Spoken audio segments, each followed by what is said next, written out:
Bonjour à tous et toutes. Ravi de vous accueillir pour ce 3e webinaire sur les méthodes de DPC. Vous êtes encore nombreux à vous y être inscrits et on s'en réjouit. Et on avait fait 2 webinaires précédemment. Un où on vous avait présenté l'ensemble de nos travaux sur les méthodes. Et puis on avait fait un zoom sur l'audit clinique. Et ce que me disent toutes les équipes, c'est que ce webinaire sur l'audit clinique avait été utile, puisque dans les échanges que vous avez avec les équipes, visiblement, il y a une meilleure compréhension des objectifs de l'audit clinique, de la construction de critères. Et ça nous réjouit de voir que nos interventions portent leurs fruits et ont un impact. Le second, c'était sur donc, les TCS et les vignettes cliniques.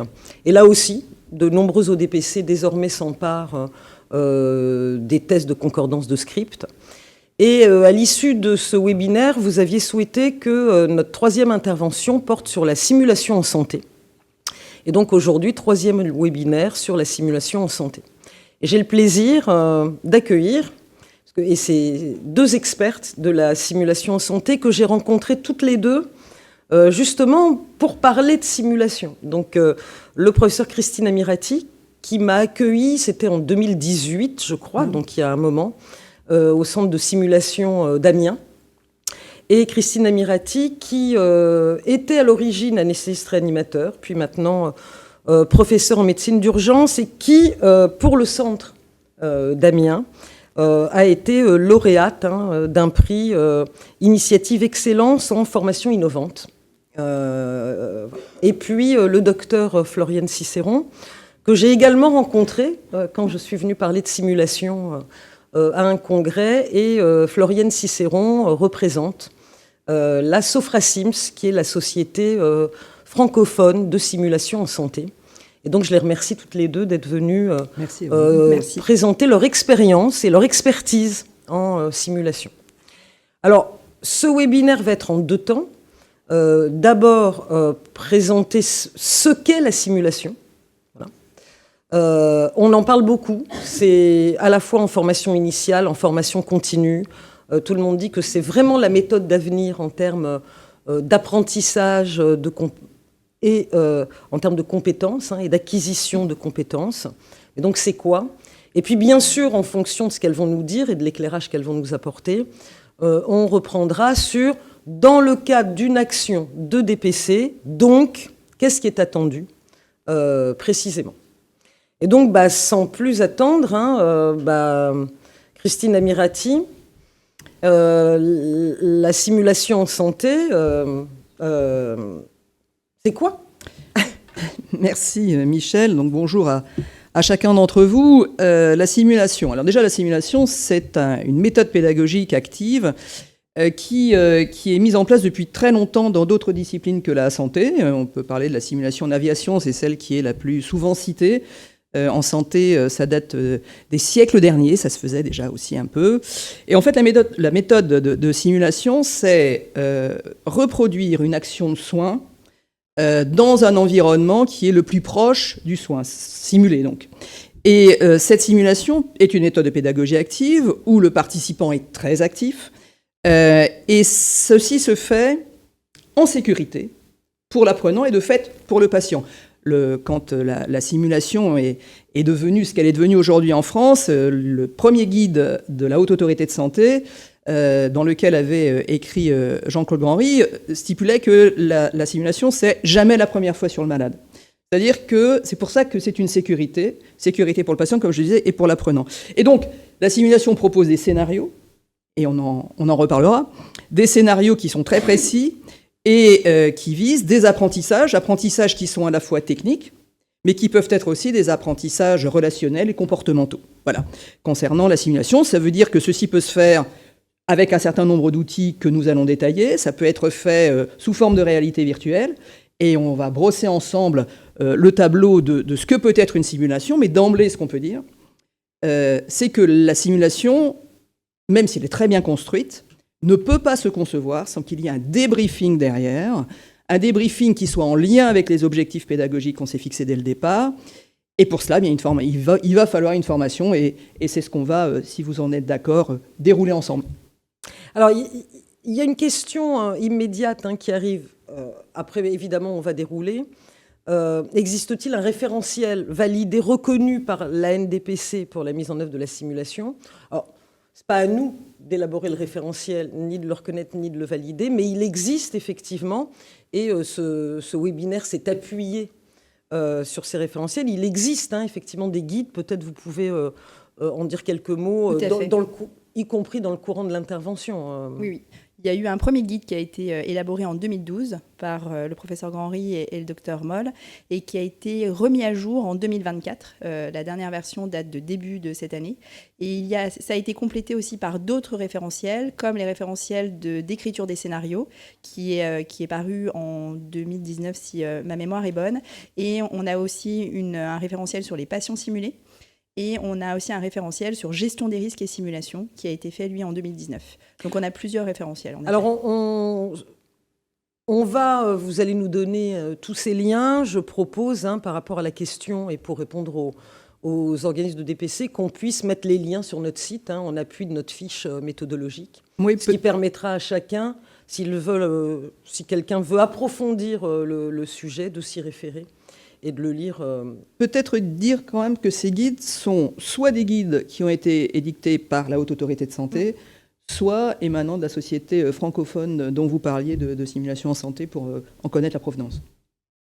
Alors, ça c'est la grande présentation de la simulation, mais on va rentrer maintenant un peu dans le détail, puisqu'effectivement, c'est pas très lisible, mais on va y revenir.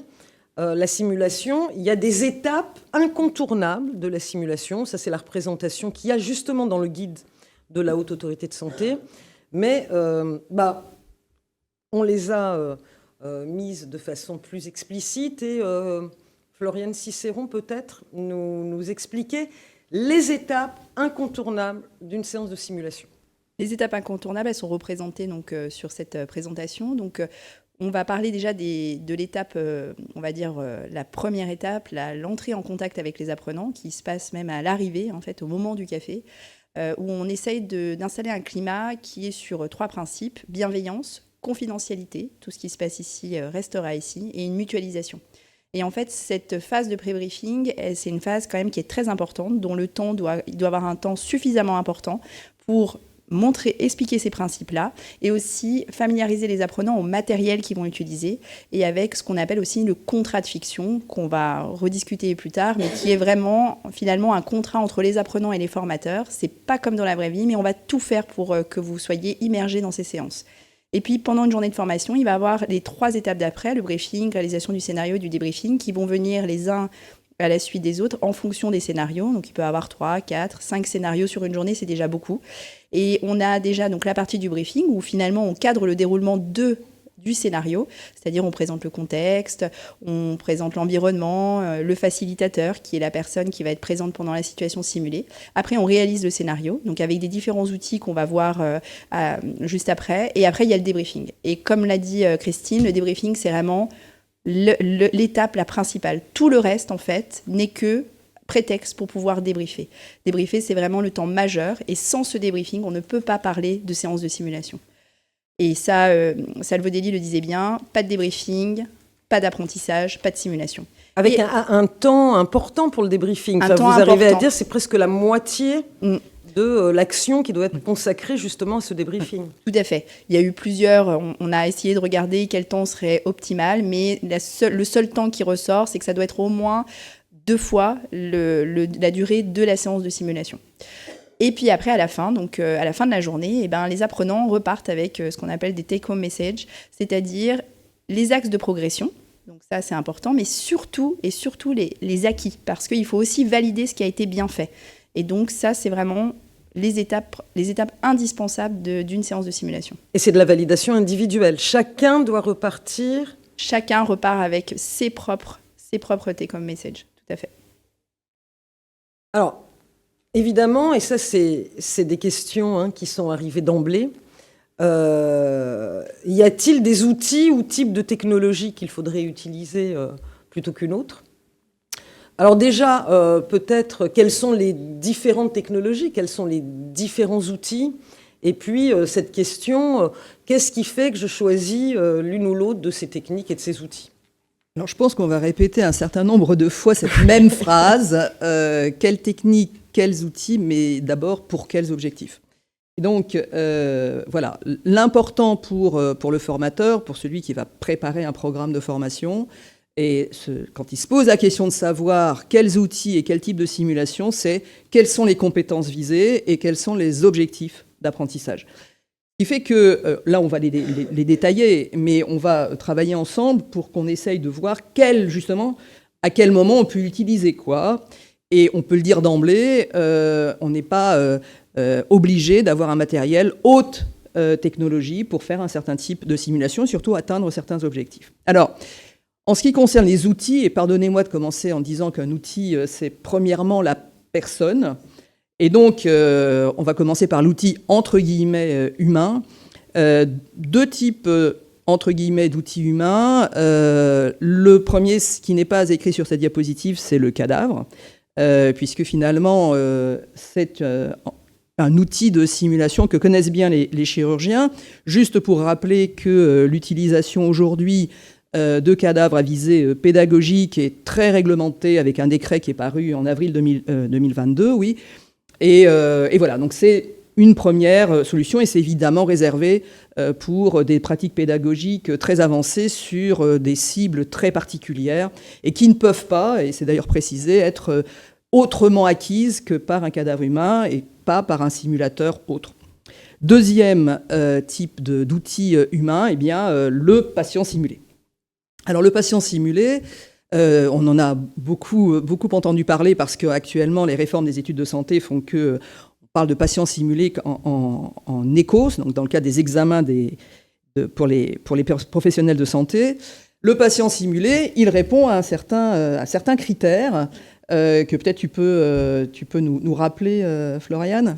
Donc le patient simulé, donc ça peut être un professionnel de santé formé à être un patient simulé. Hein. C'est pas un professionnel de santé qu'on prend comme ça. Alors c'est quoi être formé pour être patient simulé ? Eh ben, il y a des formations, les centres de simulation organisent des formations de formateurs qu'on reviendra après, mais aussi des formations de patients simulés. Donc voilà, donc c'est quelqu'un qui est formé. Il y a eu à un moment donné des acteurs professionnels qui sont venus faire des formations, jouer patients simulés, qui sont aussi très compétents et très intéressants. La problématique, c'est que ça a un coût. Et donc, on parlait des outils qui n'étaient pas forcément chers. Et c'est vrai que si on part sur les acteurs, ça a quand même un coût qui est quand même pas négligeable. Donc, patient simulé, ça ne peut pas être au débeauté. Non. Un d'entre vous va faire le patient pendant que l'autre fait le docteur, c'est ça ? Non, ça ne peut pas être ça. Et donc, les acteurs ont assez bien trouvé aussi une utilité, c'est qu'ils forment finalement les professionnels à devenir patients simulés. Donc, il y a une formation par les formateurs en simulation et une formation par ces acteurs qui ont quand même des outils pour faire patients simulés qui sont quand même très intéressants et qui immergent vraiment les apprenants. Et puis peut-être dire que justement parce qu'il y a cette nécessité dans les études de santé d'avoir des examens qui entre guillemets, utilisent les patients simulés, il y a des appels dans les universités aujourd'hui pour avoir des personnes de la société civile qui se déclarent volontaires pour être patients simulés et qui travaillent avec les universités pour être formés et prendre sur eux pour pouvoir... Et ça, je crois que c'est important, hein, parce que dans l'esprit de chacun, voilà. Dans une séance de formation, il y en a un qui se dévoue pour faire le patient, et c'est pas du tout ça, quoi. Non, on reviendra dessus, et Florian insistera beaucoup sur la nécessité d'un scénario très rigoureux, et donc on ne s'improvise pas patient simulé, à tel point d'ailleurs que pour certains examens, on appelle ça des patients standardisés, c'est-à-dire qu'ils doivent dire strictement tous la même chose pour que les examens aient une valeur. Donc voilà, premier outil, entre guillemets, donc l'outil humain. Deuxième type d'outils, les outils plutôt synthétiques. Et là, on voit les mannequins de basse et haute technologie. Donc, qu'est-ce que ça veut dire, basse et haute technologie ? Vous avez l'exemple du mannequin basse technologie, où on voit un bras sur une table. C'est donc une reproduction synthétique, soit d'un corps entier, soit d'une partie de corps, donc d'un mannequin qui est parcellaire. Et finalement, il n'y a pas d'informatique et on va apprendre généralement une gestuelle, une technique sur ce mannequin de basse technologie.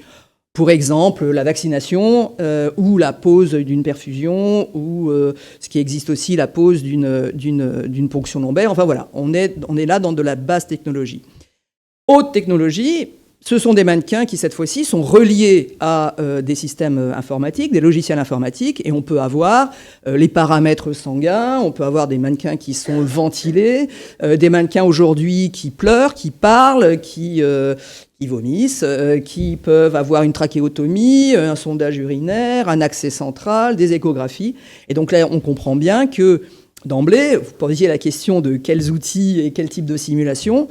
On ne va pas viser les mêmes objectifs en fonction du mannequin, mais c'est surtout, on ne va pas prendre le même mannequin pour les objectifs qu'on s'est fixés. Voilà pour... Et alors, par exemple, haute technologie, quand on... Alors, par exemple, basse technologie, on venait de parler des vaccins ou des perfusions. Haute technologie, prise en charge d'un arrêt cardiaque au bloc, prise en charge d'un problème en périopératoire, accouchement difficile. Enfin voilà, on est là encore dans des objectifs qui ne sont pas les mêmes.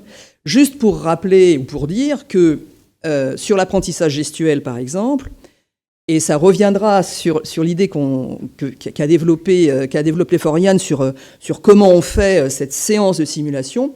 On sait aujourd'hui qu'on ne peut pas se contenter, on voit là un bras sur une table, jamais personne n'a perfusé un bras sur une table.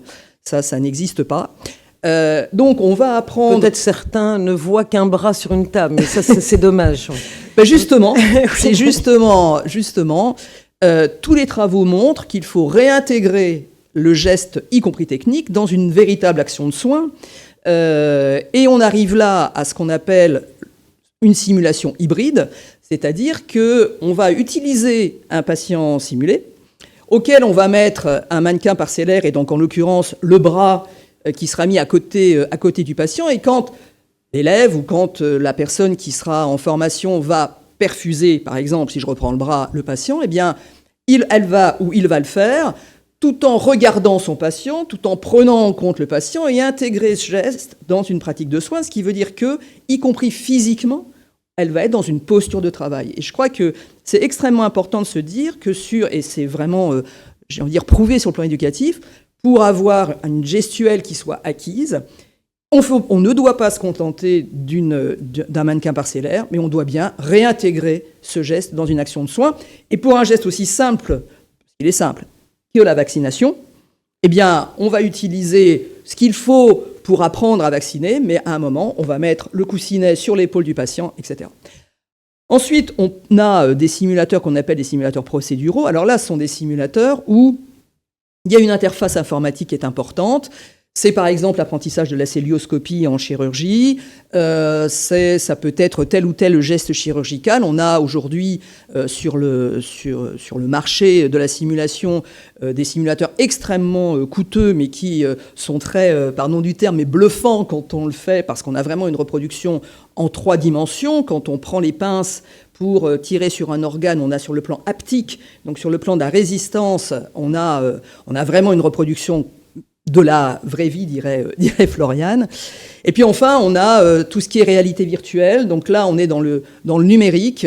Alors c'est à la fois immersif. Donc on connaît tous le moment où on met un Oculus. Voilà, on met le casque et on se retrouve. Alors parfois, certains le supportent pas bien. D'ailleurs, au niveau labyrinthique, certains se sentent pas bien quand ils. Je confirme. Voilà, je crois que.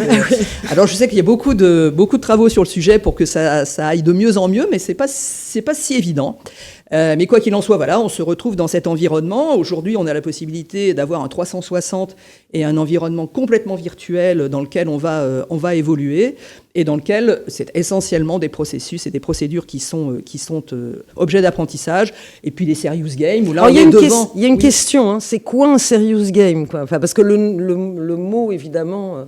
Alors, le serious game, c'est donc ce fameux jeu sérieux, ce qui est d'ailleurs antagonique, voilà, jeu sérieux. Les enfants jouent sérieusement. Voilà, donc le serious game, c'est le fait qu'on se retrouve devant un ordinateur et qu'on devient soi-même, d'ailleurs c'est le jeune homme qui est en bas de la photo, on devient soi-même l'avatar, donc on devient on devient le médecin, on devient le soignant, et on va répondre à une situation clinique en jouant, en fait, et en s'immergeant dans ce serious game. Alors très clairement, est-ce que ça marche ou est-ce que ça marche pas, en fait, en termes pédagogiques et performance? On peut se dire que de toute façon, un certain nombre de nos jeunes collègues sont très de fervents défenseurs du serious game parce que c'est motivant, parce qu'ils ont l'habitude. Pour d'autres collègues, c'est plus éloigné de leur pratique habituelle. Donc encore une fois, le choix de la technique, le choix de l'outil, c'est vraiment en fonction des objectifs et aussi du public auquel on s'adresse. Alors, il y a déjà pas mal de questions. Il y a le patient simulé, ça fait réagir. On a un certain nombre de questions. Une qui revient sur ce qu'on imagine spontanément. Un apprenant ne peut pas, lors d'un apprentissage relationnel ou comportemental, être patient simulé. Non. Alors tout simplement parce que sur une simulation relationnelle, alors on va dire non à risque, par exemple, une consultation de médecine générale, c'est des choses qui peuvent être faites parce qu'elles ne sont pas à risque émotionnel, mais d'un point de vue pédagogique, quand on se retrouve en face d'un autre apprenant, en fait, l'apprenant n'aura pas du tout les mêmes réactions, ne saura pas s'il doit partir sur ce type de questions, ce type de questions. Il faut quand même se dire que les simulations relationnelles, donc c'est des simulations qui sont cadrées, souvent les gens qui joue le patient, qui est le patient simulé, en fait, a une oreillette reliée au reste des formateurs qui va faire évoluer les questions. Ça, c'est important. C'est-à-dire que le patient simulé, il est en interaction avec le formateur. Tout à fait. Et lui connaît déjà le scénario, connaît le raisonnement, les objectifs pédagogiques, que ce soit techniques ou de facteurs humains qui vont être à travailler, et donc va simplement et rapidement en fait changer sa façon de faire son jeu de patient simulé en fonction de ce que lui voit dans l'apprenant en face et ce que c'est les formateurs. Donc on voit bien que quelqu'un entre guillemets pris un petit peu comme ça au hasard dans la salle, au dernier moment, ça va pas être possible. Et deuxième chose, là où vraiment j'insiste énormément, c'est sur les simulations relationnelles à haut risque émotionnel, c'est-à-dire annonce de mauvaises nouvelles, un événement indésirable grave. Et ben en fait on ne sait pas la vie des gens. Et on ne connaît pas en fait leur réaction. Et donc ils vont pouvoir se dire tiens, je vais jouer le patient ou être désigné un peu volontaire. Et puis finalement on fait ressurgir des choses. Et là en fait c'est à des vrais traumatismes. Et là c'est plus nous qui allons, c'est plus les formateurs. Là on va passer sur du domaine de une prise en charge psychologique. Donc en fait, c'est quand même très dangereux. Dans le premier moment, on n'arrivera pas à remplir nos objectifs pédagogiques et c'est quand même dommage. Et la deuxième chose, c'est qu'on risque d'avoir des véritables traumatismes et des prises en charge psychologiques ultérieures qui vont quand même être un peu embêtantes. Et même nous, en tant que formateurs, on ne va pas très bien le vivre en fait. J'allais juste ajouter qu'actuellement, au niveau des universités, quand on recrute des patients simulés dans la société civile, il y a un casting, mais dans le casting, il y a un entretien préalable. Oui. Et dans l'entretien préalable, on s'assure de la sécurité psychologique des candidats pour être patients simulés et que certains d'entre eux ne le sont pas parce que justement, on sait que sur le plan affectif, on a un risque émotionnel pour telle ou telle simulation. Donc vraiment, j'appuie complètement cette notion. Et alors immédiatement, il y a comment on Je suis organisme de formation, j'aimerais travailler avec des patients simulés. Où j'en trouve? Et est-ce que je peux en former moi-même quelque part?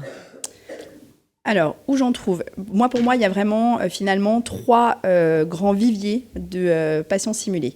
Premièrement, c'est les acteurs, parce que c'est leur travail. Eux, ils arrivent à rentrer dans le rôle, ils arrivent à en ressortir, et donc la charge émotionnelle, ils ne la ramènent pas chez eux, heureusement, sinon on aurait plein d'acteurs dépressifs quand même.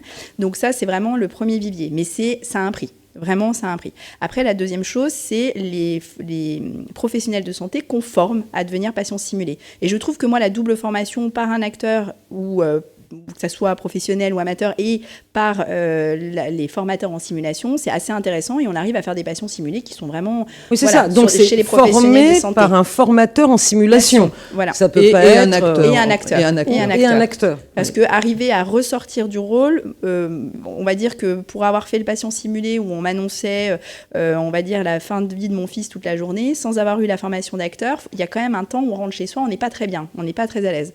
Et la troisième, c'est les patients, le recrutement de patients. Mais je pense que quand on en est au recrutement de patients, il faut quand même, il faut pas débuter avec ça. C'est vraiment pour moi des formateurs qui sont experts déjà, qui sont experts dans le domaine de la simulation, qui ont une expertise avec déjà des acteurs pour pouvoir vraiment faire une formation cadrée. Donc vraiment, voilà, on débute pas avec ça en tout cas. Quand Floriane parle de recrutement de patients, on parle bien de recrutement dans la société dans civile la société, tout à fait. et pas de recrutement de patients. On ne confond pas Pardon. des patients experts qui sont des J'allais en patients, parler. parce que je voudrais, voilà, c'est Absolument. juste, je Oui, me non, permets. mais tu fais bien. Donc c'est vraiment quelqu'un dans la société civile qui veut être patient simulé et qui d'ailleurs peut être rétribué pour cela. On ne parle pas de patients. On ne fait pas de simulation, en tout cas en France. On ne fait pas de simulation avec de véritables patients pour leur véritable maladie. C'est Bien autre sûr. chose. C'est des patients experts et on parle Oui, d'autre oui. chose. Alors, il y a une question, toujours sur les outils, puis évidemment, on va avancer. Voilà, patient simulé, mannequin, simulateur, réalité virtuelle, serious game. Une question qui était arrivée d'ailleurs avant même ce webinaire, c'était mais c'est coûteux. Alors ça peut être très coûteux. Alors ça peut être très coûteux et ce qui est intéressant, c'est justement d'évaluer les performances, les connaissances, les compétences acquises, et je parlerai plutôt de compétences acquises après la simulation. Et donc très clairement, ce n'est pas les appareils les plus coûteux qui font, entre guillemets, qui donnent les meilleurs résultats. Quelle simulation et quels outils, c'est d'abord quels objectifs pédagogiques. Et l'objectif pédagogique, par exemple, sur l'aspect relationnel et comportemental, c'est pas très coûteux, mais sur le plan de la puissance pédagogique, ça a été reconnu comme étant la plus puissante des simulations pédagogiques. Voilà.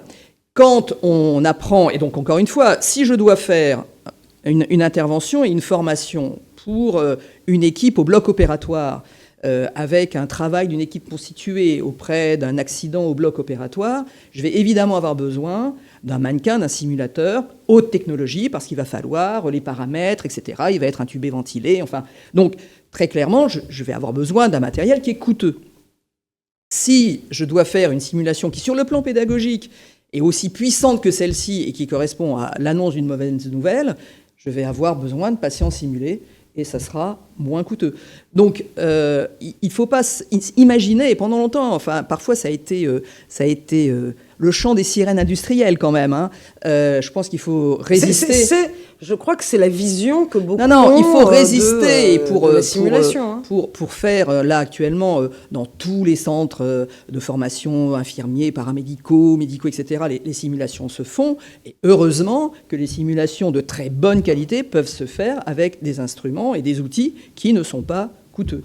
Voilà, je crois que... Alors, patient simulé, je ne sais pas si vous avez une réponse, mais c'est une question très précise d'éclairage. Quel statut a le patient recruté?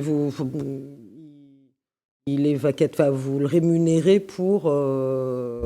il n'a pas un statut particulier, en fait. Les acteurs, c'est comme quand ils... C'est un vacataire? Oui, c'est un vacataire. Oui, c'est un vacataire. Hein. Oui, c'est un vacataire, oui. Oui, dans certains centres de simulation privés, là, en fait, ils sont considérés un peu comme formateurs parce qu'ils aident à réaliser la formation.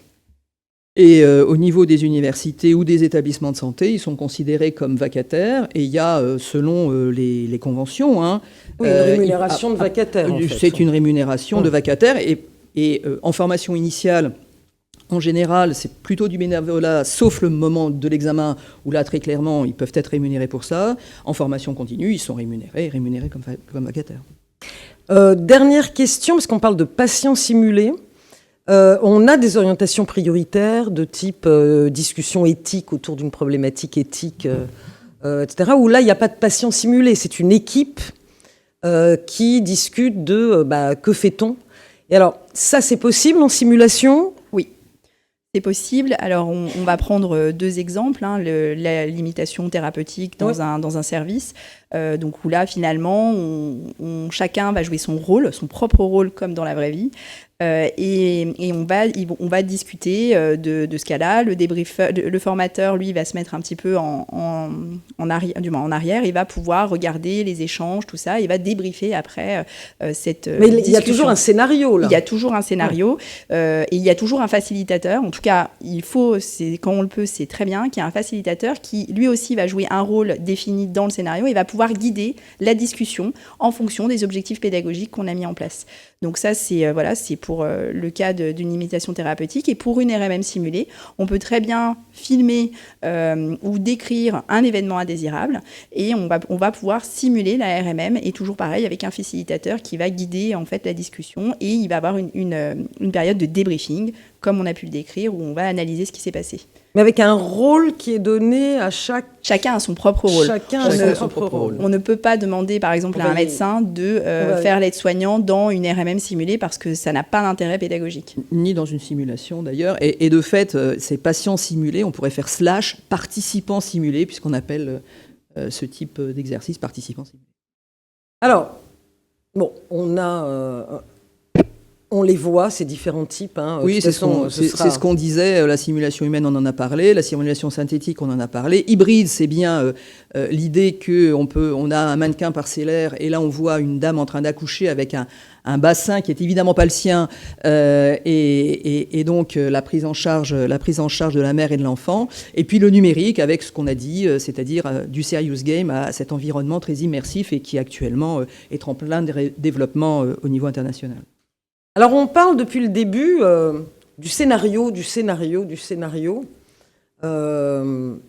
Comment on construit un scénario en simulation ? Eh bien, c'est une étape importante. C'est la construction du scénario, elle est uniquement basée sur les objectifs pédagogiques, que ce soit des objectifs techniques ou des objectifs non techniques qu'on appelle facteurs humains.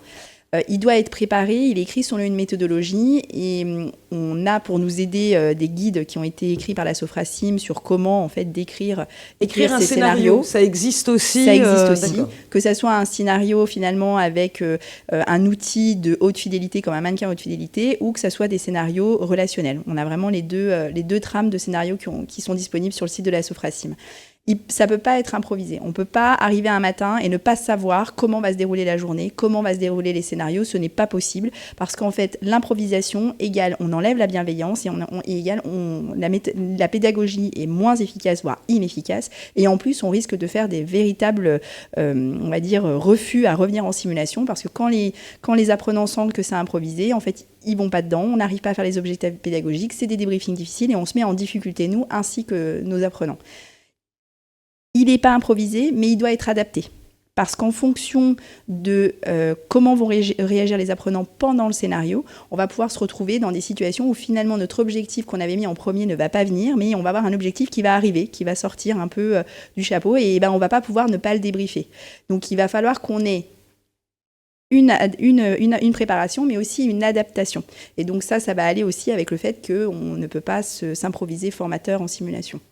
Donc vraiment, c'est en fonction des objectifs, on écrit le scénario, on n'improvise pas, et surtout que ça va nous permettre de réfléchir au contrat de fiction, donc ce qu'on disait tout à l'heure, c'est-à-dire l'apprenant doit être immergé dans la situation, et donc on va faire un contrat un peu avec lui. C'est-à-dire que le mannequin sera toujours, quand on lui piquera le bout du doigt, il n'y aura jamais du sang qui sortira, mais il le saura. Et donc ça, on l'aura réfléchi en amont au moment de l'écriture du scénario, et au moment où on fera notre pré-briefing au départ. Donc on voit bien qu'en fait, le matin quand on arrive, il faut que tout soit guidé, en tout cas qu'on sache comment on va passer les différents scénarios. Peut-être pour donner un exemple dans l'adaptation, on peut parfaitement faire un scénario d'un patient en détresse respiratoire, et on se dit qu'à tel moment, la thérapeutique adaptée va être mise en place. Donc on a fait notre scénario avec ce moment où la thérapeutique est mise en place par un travail d'équipe. Et puis la thérapeutique n'est pas mise en place, c'est pas la bonne thérapeutique. Ça veut donc dire qu'on a, on a décliné une autre option qui fait que le mannequin va avoir d'autres réactions par rapport à ce que fait l'équipe. C'est en cela que le scénario est très rigoureux. D'ailleurs, on a précisé que au mieux, c'est quand même issu d'une situation clinique réelle, comme ça au moins c'est plus simple. Ce que disait également Floriane, c'est qu'il n'y a pas de place à l'improvisation sur un dossier médical, sur une thérapeutique en cours. Tout cela est très c'est une précis. vraie question, l'improvisation. Quand on parle de scénario, on imagine le scénario de cinéma, quoi. Où on écrit un scénario, etc. Les dialogues sont écrits. Il y a certains acteurs qui improvisent, mais bon, il y a des metteurs en scène qui aiment plus ou moins. Et puis, on n'est pas toujours un acteur qui sait improviser. Là, justement, y compris les grandes lignes de ce que doit faire chaque participant est écrit? Alors, c'est quoi ce scénario? Jusqu'où il va? Le scénario, on va décrire, finalement, il va y avoir toute une petite partie de contexte clinique. Donc, c'est-à-dire... la vignette clinique. La vignette clinique. Ouais. Et après, en fait, on va avoir l'évolution de la vignette clinique avec ce qu'on aimerait, les objectifs qu'on aimerait que l'apprenant réalise. Et il faut aussi penser à l'option s'il ne les réalise pas. Donc, en fait, il faut vraiment penser à tout. Et dans le contrat de fiction, j'ai peut-être oublié de le préciser vraiment tout à l'heure, mais ça va être tout l'environnement. C'est-à-dire, il faut qu'il y ait un dossier clinique qui ressemble à un vrai dossier clinique, une consultation, alors pour le coup, je vais parler d'anesthésie, mais qui ressemble à une vraie consultation d'anesthésie, avec les examens paracliniques. Oui, en tout cas, il faut que ça soit comme dans la vraie vie. Parce que, à la moindre petite faille, on met les apprenants dans une certaine difficulté. Ils le viennent parce qu'ils sont motivés, mais on les met dans une difficulté. Donc, c'est-à-dire, qu'est-ce que fait l'être humain, et il est plutôt bien fait, c'est quand il se retrouve dans une difficulté, il va essayer de trouver des failles. Et donc, on met le contrat de fiction avec eux sur la technologie, mais on ne doit pas mettre le contrat de fiction sur la vraie vie, c'est-à-dire le vrai dossier clinique. Si on part sur une chirurgie hémorragique, il y aura une carte de groupe. On ne va pas leur dire si, il y a la carte de groupe. Parce qu'en fait, ça va les déstabiliser, ça va les empêcher de s'immerger. Et cette problématique, elle ne va pas se poser au moment de la simulation, elle va se poser au moment du débriefing où on va perdre énormément de temps à revenir sur ce contrat de fiction. Donc en fait, c'est pour ça que tout doit être pensé dans les détails. En fait, ça paraît peut-être lourd, mais pour avoir, comme tout le monde au début que je commençais à faire de la simulation, en fait, finalement, il y a des fois, on se disait, oh, ça va passer. En fait, on s'aperçoit qu'on se mettait dans des difficultés, ça passait pas, et on pouvait se retrouver avec des débriefings qui étaient vraiment compliqués, avec finalement pas de pédagogie, voire même on va dire, moins de bienveillance, parce qu'au bout d'un moment, en fin de journée, on est un peu tous énervés, et qu'en fait, on a juste envie de dire, bon, on avance. Donc, en fait, vraiment, il faut se dire que tout ce travail en amont qui, pour moi, représente quasiment la même durée que la séance de simulation, voire même, je pense qu'on peut multiplier par 1,5, voire 2. Et en fait, c'est vraiment de la tranquillité et de l'efficacité sur le déroulement de notre journée de simulation. Alors d'ailleurs, il y a une question, parce que je reprends le scénario, à un moment, quand la scène écrite est jouée, voilà, elle est jouée. Comment vous arrêtez? Ça s'arrête comment, une séquence de simulation? Alors, vas-y, je continuerai après. Alors pour moi, il y a deux types. Il y a soit on arrête parce que la pathologie s'améliore ou se dégrade de façon forte, mais en tout cas, voilà, on arrête parce qu'il n'y a plus rien derrière. Moi, j'aime pas trop. Ce que je préfère, c'est arrêter en disant l'histoire n'est pas finie, mais la séance simulée est finie. Donc, c'est-à-dire que ce que va devenir le patient derrière, ou ce que va... En fait, on ne sait pas. Oui, les objectifs qui ont été fixés, ça y est, en tout cas, là, on a suffisamment de matière pour pouvoir... Et quand on le dit aux apprenants dans le pré-briefing, que voilà, souvent, quand on arrêtera, ça ne veut pas dire que l'histoire est finie. C'est-à-dire que si le patient était en train de se dégrader au moment où j'arrête, ça ne veut pas dire que finalement, le patient ne va pas renouveau s'améliorer. Et en fait, finalement, ça permet de laisser une certaine... En tout cas, je trouve que c'est bienveillant. Et puis, le premier, c'est un petit peu frustrant. Puis, au fur et à mesure de la journée, ils le savent que finalement, l'histoire n'est pas finie. Ça, c'est ma vision des choses.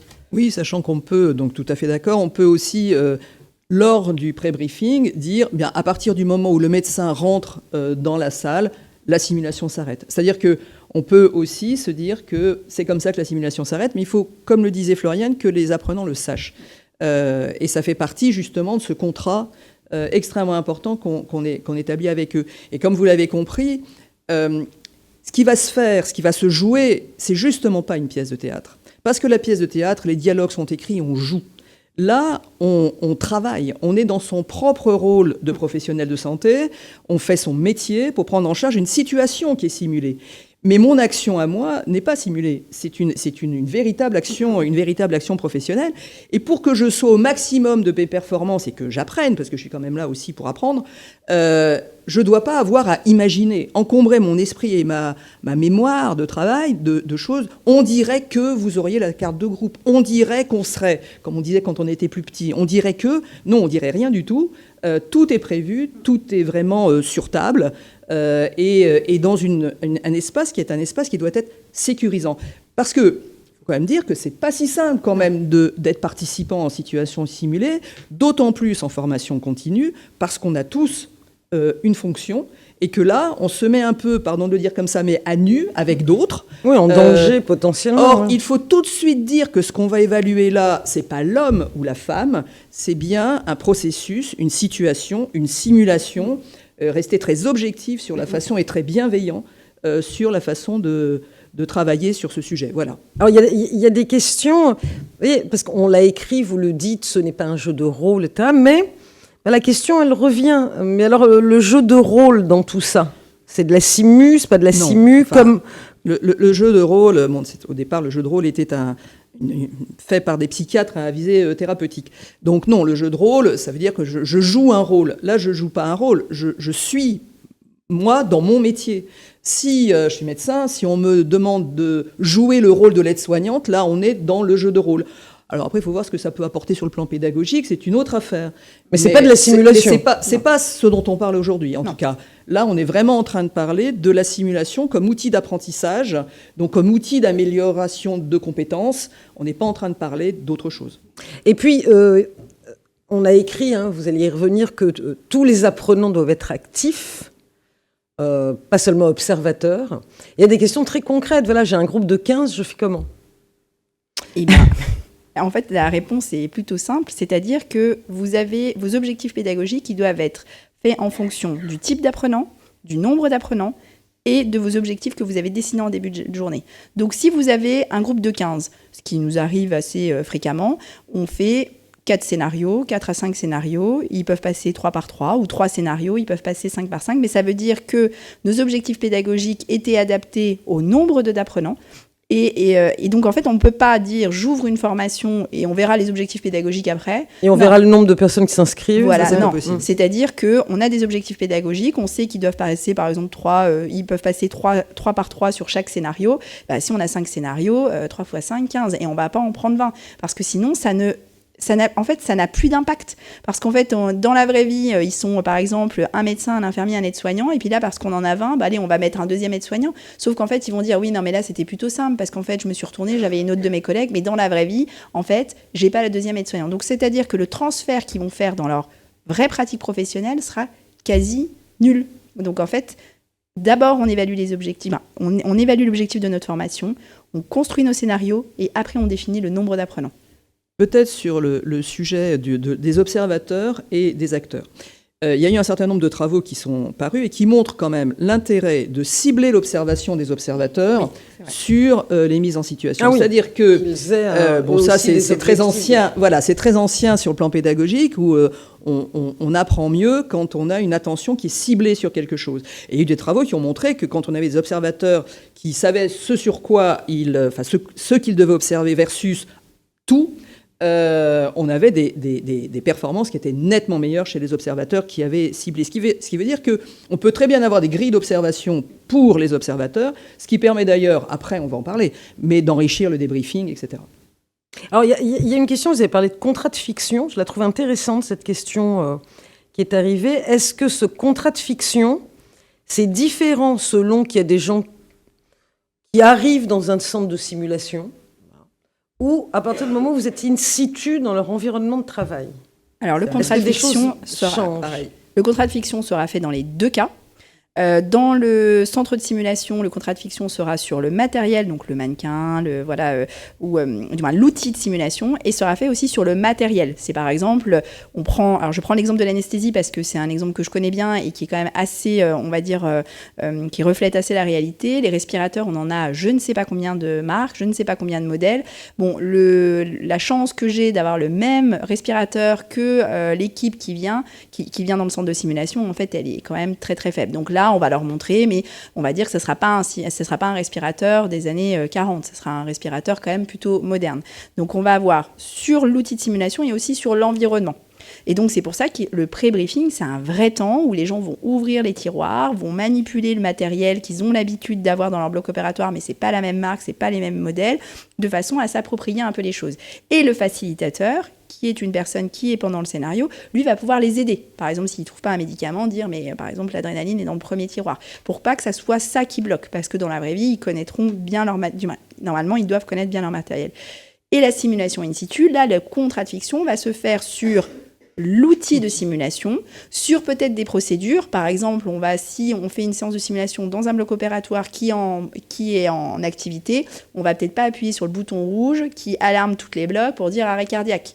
Donc, c'est-à-dire qu'on va dire, vous faites comme si vous appuyez sur le bouton rouge et nous, on validera cette action-là parce qu'on peut pas non plus complètement désorganiser l'activité du bloc. Donc, voilà. Mais dans les deux cas, il faut vraiment que le pré-briefing, tout ce qui est bienveillance, tout ce qui est confidentialité, il y a un vrai temps, et que le contrat de friction, il y a un vrai temps. Donc le pré-briefing, on ne peut pas le faire en 10 minutes.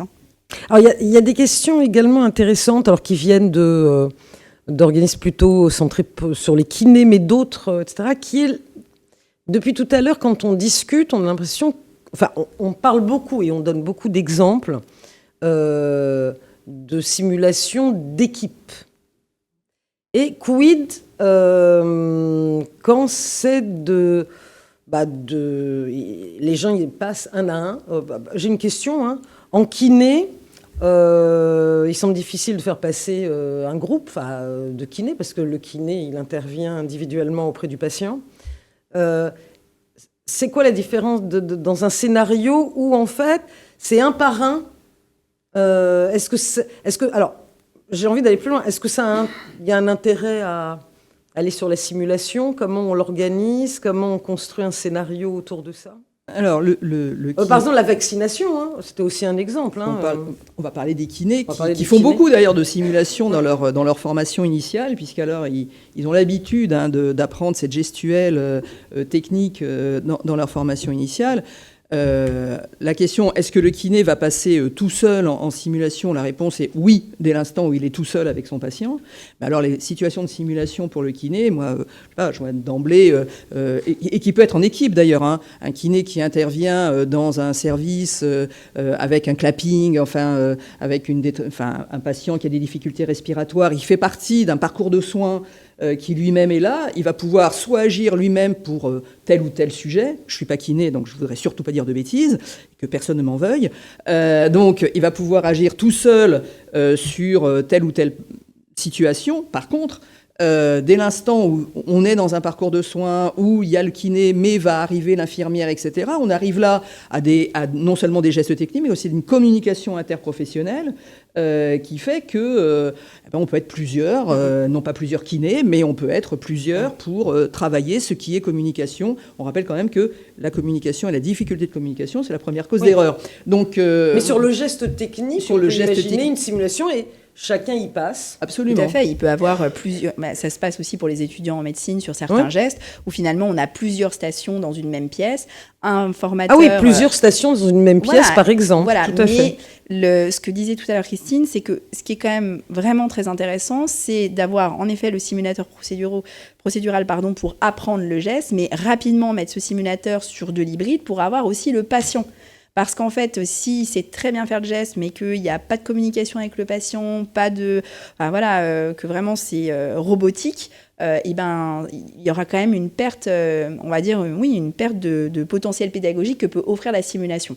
Donc je pense que dans un premier temps, c'est intéressant, en formation initiale notamment, mais il faut rapidement en fait le coupler à comme dans la vraie vie. Oui, et puis dans le cas des kinés, on parle des kinés, mais y compris les ergothérapeutes, etc., il y a vraiment des situations et des simulations qui conviennent parfaitement au métier. Alors, l'autre temps hyper important, vous avez dit, c'est le débriefing. Puis déjà, ils anticipent, ils sont tous en train de dire « et le débriefing » alors.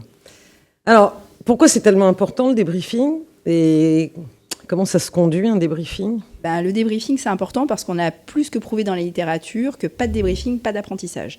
Donc ça, c'est... Oui, c'est-à-dire que jouer, ça ne sert à rien s'il n'y a pas de débriefing. Non.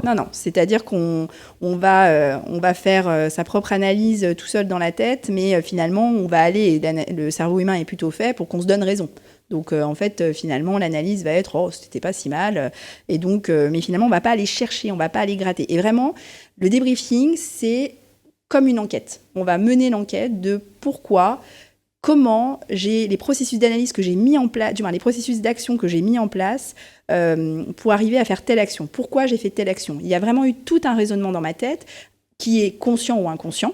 avec les systèmes de biais, l'effet tunnel. On va prendre un exemple, mais par exemple un apprenant qui rentre dans une pièce, qui voit un chiffre de désaturation qui clignote et finalement qui ne voit pas que cette désaturation n'est pas du tout un problème respiratoire, mais un problème de tension en fait.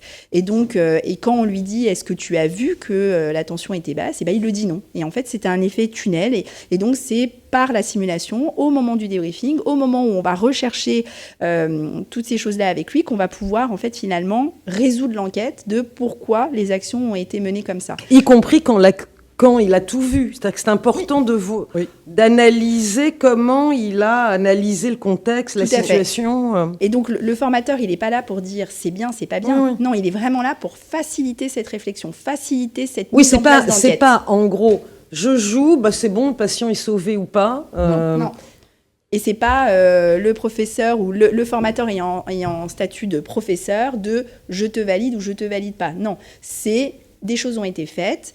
Il y a un résultat, mais moi, j'aimerais bien qu'on comprenne. Le résultat, c'est pas l'important, c'est vraiment comment tu as déroulé toutes ces actions. Et donc ça, c'est vraiment quelque chose qui doit être appris parce que c'est structuré un débriefing.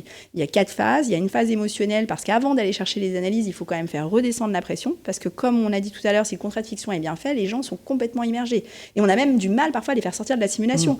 On leur dit fin de la séance et ils sont là, ils sont en train encore de préparer des drogues ou encore en train de parler au patient pour lui annoncer une mauvaise nouvelle. Et en fait, ils ont du mal à sortir. Donc il y a toute cette phase émotionnelle qui est importante. Après la phase de description où là, nous, on va voir si nos objectifs pédagogiques vont pouvoir être débriefés. Et après, il y a vraiment la phase de description, qui l'a fait? C'est le formateur, le facilitateur, les participants eux-mêmes? C'est le participant lui-même. Peut-être redire que le premier concerné, c'est le participant. Donc c'est lui, la description, l'analyse, c'est d'abord lui. On va d'abord lui demander à lui ce qu'il a fait, pour qu'il y ait une auto-analyse, qui est quand même extrêmement important pour nous tous en santé, c'est d'avoir cette capacité d'auto-évaluation.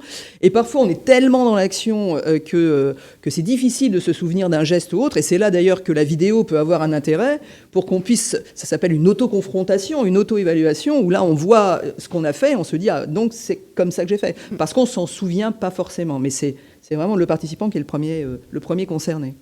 Et après cette phase de description, on passe dans la phase d'analyse et après la phase de synthèse. Et donc, en fait, c'est vraiment une structuration. Ces 4 phases, elles sont obligatoires.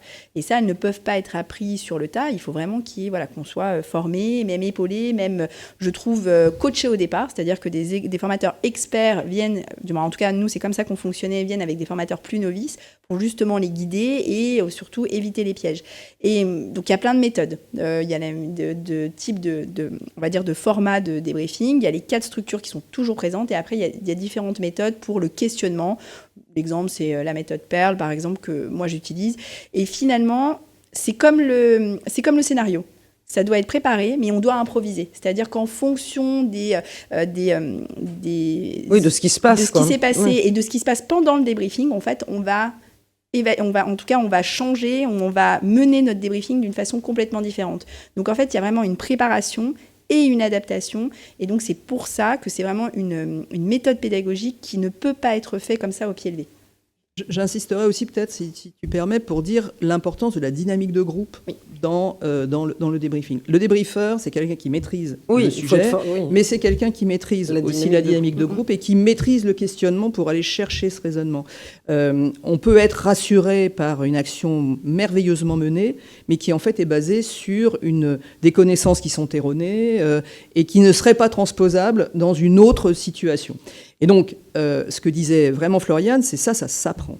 On apprend à questionner, on apprend à aller chercher le raisonnement, à ce que les pédagogues disent à rendre explicite ce qui est implicite, c'est-à-dire à faire sortir ce raisonnement pour qu'on puisse soit le valider, et le valider ensemble, c'est-à-dire non seulement celui qui a participé, mais également tous ceux qui sont autour. Et donc cette confrontation, cet échange entre pairs est vraiment fondamental. Normalement, le débriefeur doit n'apporter la parole, je dirais, qu'à la fin de ça. C'est-à-dire qu'il va faire une synthèse de ce qui a été dit, il va guider ce débriefing, mais ce qui doit être dit doit l'être le mieux possible par ceux qui vont se confronter, qui vont réfléchir ensemble sur cette situation. Donc ce débriefing, il est vraiment fondamental. Et on a coutume de dire quand même que celui qui sait faire ce débriefing, c'est celui qui sait aussi mener une RMM.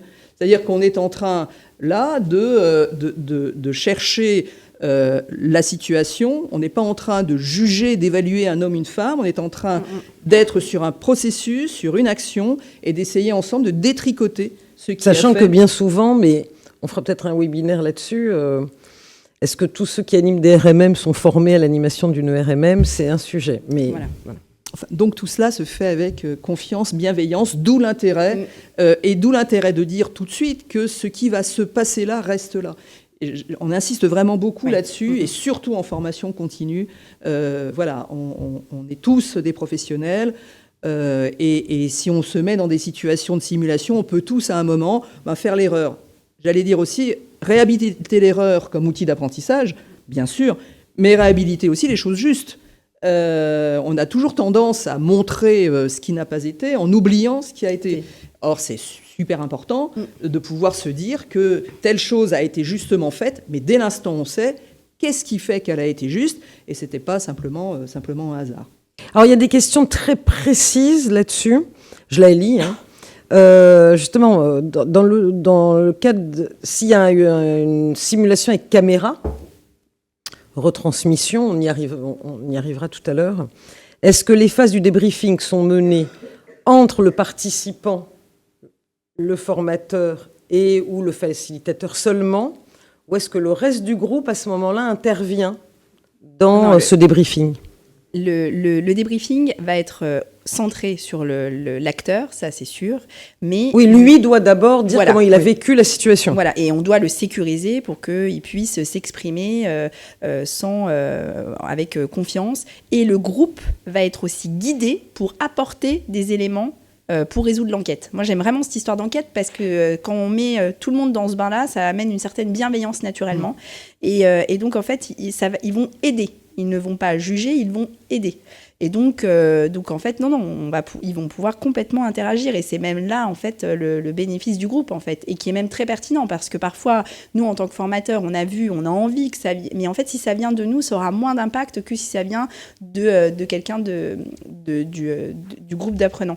Et je voudrais juste rajouter, c'est qu'on disait tout à l'heure, professeur Henry avait dit jamais la première fois sur le patient, mais maintenant, nous, par ces guidelines sur la formation des formateurs, on dit aussi jamais la première fois sur l'apprenant.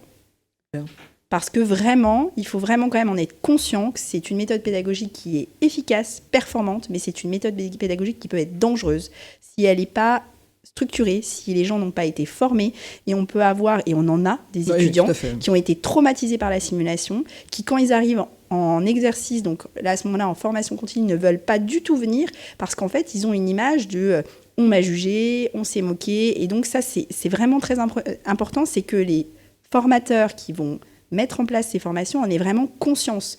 On peut vraiment faire des désastres.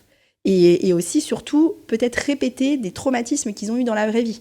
Et donc ça, il faut en être préparé. C'est une méthode qui est hyper efficace, qui est, quand elle est bien formée, bien accompagnée, et même très agréable en tant que formateur, parce qu'on apprend à chaque fois qu'on fait une formation. Moi, à chaque formation, j'apprends encore des nouvelles choses.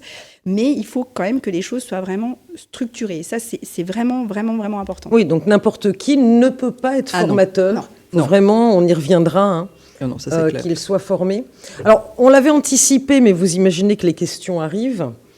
Et si je fais une action en distanciel, le débriefing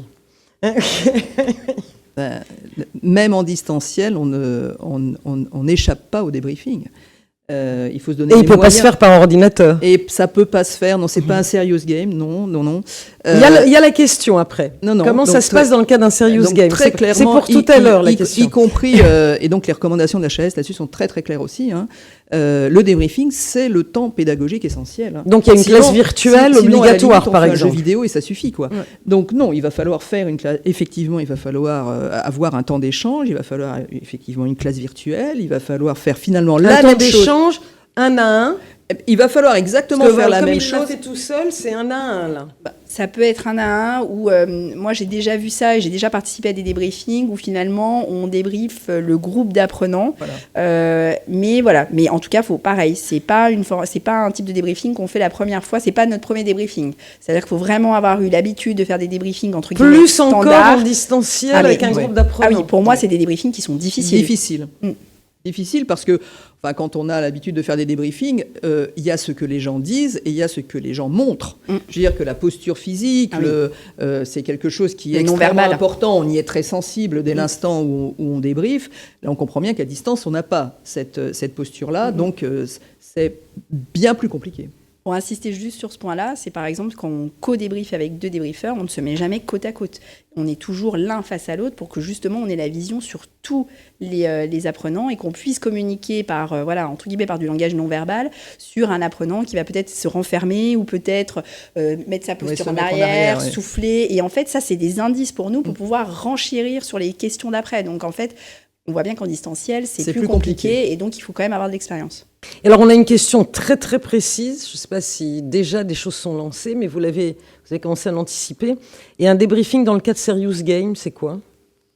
C'est une grande question. Hein. Alors, je ne suis pas du tout une spécialiste du Serious Game. Ce qui est sûr, c'est que ce qui a été, et d'ailleurs recommandé encore dans l'HAS, c'est que le fait que le participant ait son écran et fasse son serious game, il va prendre des décisions en tant que participant.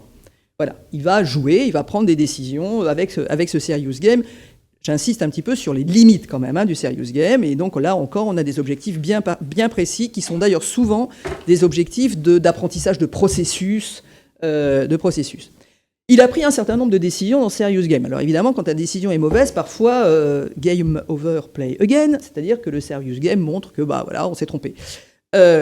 Si on ne débriefe pas, c'est-à-dire que s'il n'y a pas un tuteur, un formateur, et c'est valable en formation initiale comme en formation continue, puisque les étudiants aiment bien les serious games, si on ne débriefe pas qu'est-ce qui fait que tu as pris cette décision, c'est un jeu, mais ça n'a pas d'intérêt pédagogique. Enfin, on voudrait vraiment insister là-dessus.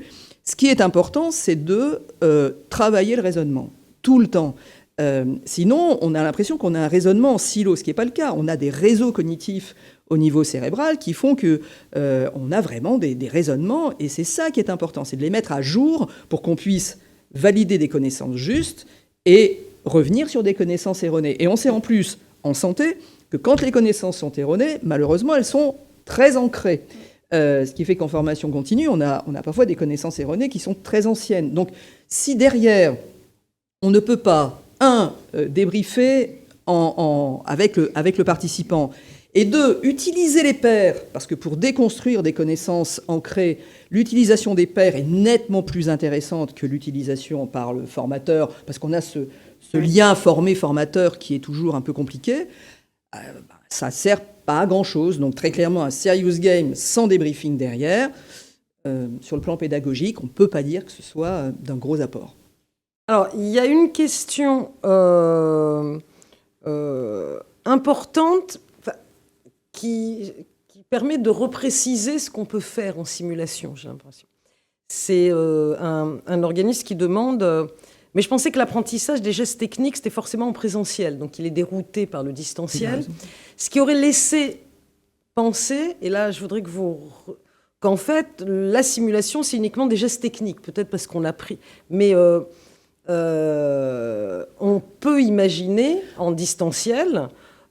nous, on a eu des actions de DPC qui ont été déposées chez nous, qui étaient de la consultation simulée. Voilà, donc oui. On n'est pas en geste technique, etc. Mais c'était intéressant parce qu'en préparant, vous disiez que quand c'est en distanciel, par exemple consultation simulée, etc., ça ne peut pas être sur du relationnel. Jamais. Il y a une dimension... Oui. Mais bon, on est bien d'accord, si on peut le redire, la simulation, ce n'est pas que du geste technique. On est bien d'accord, largement. Alors là, on va tout de suite... alors déjà, sur le geste technique, est-ce qu'on peut apprendre un geste technique en distanciel ? La réponse est strictement en distanciel, non. Oui, c'est notre position. Ça, c'est clair, mais c'est une position qui s'appuie sur des travaux. Dire que... on connaît tous le tuto pour faire de la tapisserie ou pour faire autre chose ou de la cuisine. Enfin, en plus, pendant le Covid, il y a eu vraiment beaucoup de tutos. Donc, on ne va pas dire que ça ne sert à rien, c'est faux. Et aujourd'hui, on peut se dire qu'un bon tutoriel bien fait est un angle fait partie des outils pédagogiques qu'on peut utiliser en apprentissage. Et d'ailleurs, on sait que pour remédier, une fois que le geste est appris, et si c'est un geste rare, le fait d'avoir un tuto, de revenir sur cette gestuelle, nous permet de le mémoriser. Et quand on le refait après, on l'a mémorisé mieux. Dire qu'on apprend un geste qu'avec ça, la réponse est clairement non. Et quand on est en distanciel, pour la consultation dont vous parliez, là je vais laisser Floriane parler de consultation, parce qu'elle fait beaucoup de consultations en pré-anesthésie, donc en distanciel. On va pouvoir travailler sur des objectifs qu'on dit techniques, c'est-à-dire qu'est-ce que doit comporter un interrogatoire, comment un raisonnement clinique, c'est-à-dire le patient me dit ça, je lui pose telle question, il me répond ça. Donc ça, c'est sûr qu'on va pouvoir y travailler en distanciel. Mais alors tout ce qui est la communication, le verbal, le non-verbal, on n'a pas d'outils suffisamment avancés au niveau IA pour qu'ils analysent mes mimiques, mes comportements, le ton de ma voix, le type de question. Ça, en tout cas, on n'a pas encore ces outils-là. Donc, dès que c'est une compétence relationnelle qui est travaillée, il faut que ça soit le geste présentiel. technique, c'est pas du distanciel. La compétence relationnelle, c'est pas du distanciel. Pas pour l'instant. Non, ceci étant, je mettrai juste un tout petit bémol, c'est l'apprentissage de la téléconsultation. Oui. Où là, oui. on est quand même beaucoup dans la téléconsultation, hein, et là, il y a des actions, enfin à notre avis, des actions qui peuvent être menées sur comment on peut mener une téléconsultation en étant à distance, et avec ses difficultés, et c'est pas complètement la même chose. Ce dont on parle là, c'était bien, tu parlais d'IA. Avec un avatar et avec... on a eu quelques débuts, frémissements autour de l'avatar. Là, très clairement, on n'est pas du tout dans le relationnel, et ces objectifs ne peuvent pas être atteints. Si l'objet de formation, c'est une formation à la téléconsultation, où là, on a quelqu'un qui est derrière un vrai patient. Un patient simulé qui est derrière un ordinateur, et de l'autre côté, celui qui fait la consultation médicale ou paramédicale qu'il a en face. Là, on est dans quelque chose qui est différent de ce dont on parlait juste avant. C'est du distanciel, mais pas... c'est du distanciel. Du distanciel présentiel. Voilà, c'est ça. Alors, toutes ces questions, ça rentre dans le détail, mais... il y a une question qui dit, mais est-ce qu'il faut que les participants à une séance aient des prérequis théoriques, etc., ou est-ce qu'ils arrivent et ils se débrouillent? Alors moi, si j'ai bien compris, en fait, vu qu'on ne joue pas un rôle, mais on est dans sa position de professionnel, normalement en formation continue, c'est la différence de la formation initiale, vous connaissez votre métier d'anesthésiste. Je pense. Donc vos connaissances et les connaissances acquises dans le DES, plus toute votre expérience d'anesthésiste, et vous arrivez avec à la séance. Oui, c'est-à-dire que je suppose que la discussion porte sur l'acquisition d'une compétence nouvelle, peut-être. Oui, peut-être sur une compétence nouvelle. Donc l'acquisition d'une compétence nouvelle, là, il y a deux écoles, très clairement. Il y a une école qui est plutôt nord-américaine, qui dit qu'il faut venir après avoir lu, et on a préalablement reçu éventuellement en e-learning un certain nombre de choses. En même temps, voilà. On sait qu'on doit piquer. Quoi. Et donc, voilà. Et puis, il y a une autre école où on pense que l'apprentissage plus intégré fait qu'on n'est pas obligé d'arriver avec un prérequis, et que justement on va déduire un certain nombre de connaissances et de compétences en fonction des simulations que l'on va mettre en place. Donc vraiment là il y a deux façons de faire. Je pense aussi qu'il y a tout dépend toujours de l'objectif. Vous parliez de la vaccination. Peut-être faut-il, qu'il y ait à disposition des apprenants un certain nombre de choses concernant les textes réglementaires sur lesquels on ne va pas forcément revenir. Ceci étant, si on commence à décrire avant qu'il n'arrive la façon de vacciner, ça perd de son intérêt, alors que utiliser la simulation d'emblée en immersion, avec toute la bienveillance dont on vient de parler, en utilisant, c'est ce qu'on appelle, je vais dire un gros mot, mais du socio-constructivisme, c'est-à-dire qu'on va travailler avec l'erreur, eh bien c'est comme ça qu'on va réussir à mieux apprendre et à faire le lien entre ce qui est plutôt quelque chose de théorique avec plutôt quelque chose qui est pratique. Je sais pas si... Ça me va très bien. Question également précise. Une formation à la régulation SAMU, Centre 15, à partir de l'écoute de bande, est-ce que c'est de la simulation? Avec un facilitateur, évidemment. Un facilitateur, pardon. Hein, oui, alors C'est la simulation de RMM. c'est de la simulation. Si on faisait le grade de la simulation, oui, c'est une simulation, c'est une vignette clinique en fait. Hein. Mais c'est une vignette clinique avec la tonalité, la prosodie. Donc oui, ça peut être considéré comme de la simulation. Je dirais que oui. À condition, et alors on rappelle quand même les conditions d'écoute de bande. Bon, il se trouve que je suis urgentiste et que je dirige un SAMU, donc voilà. SAMU, donc ça veut dire que on sait que c'est très encadré, qu'en conséquence la bande sonore elle est complètement anonymisée. Ça c'est le premier point. Que deuxièmement, le formateur sait très bien là où il va.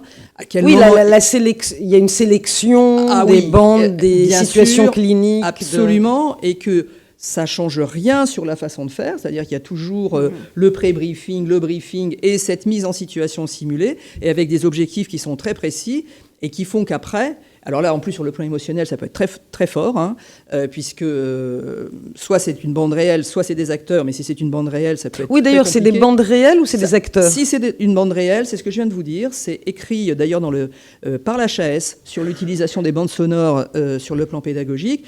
C'est anonymisé, on ne peut pas reconnaître le patient ou la patiente, de même on ne peut pas reconnaître le médecin ou l'assistant de régulation médicale. Et c'est ce que je vous disais, c'est que juste après cette pratique simulée, on a un débriefing qui est exactement fait de la même façon. À quoi as-tu pensé quand tu as posé cette question? Qu'est-ce que tu attendais comme réponse? Qu'est-ce que tu cherchais à... Et alors, une vraie question... Parce que, encore une fois, hein, on parle d'équipe. Alors, j'ai insisté sur le fait que ça pouvait être individuel. Oui.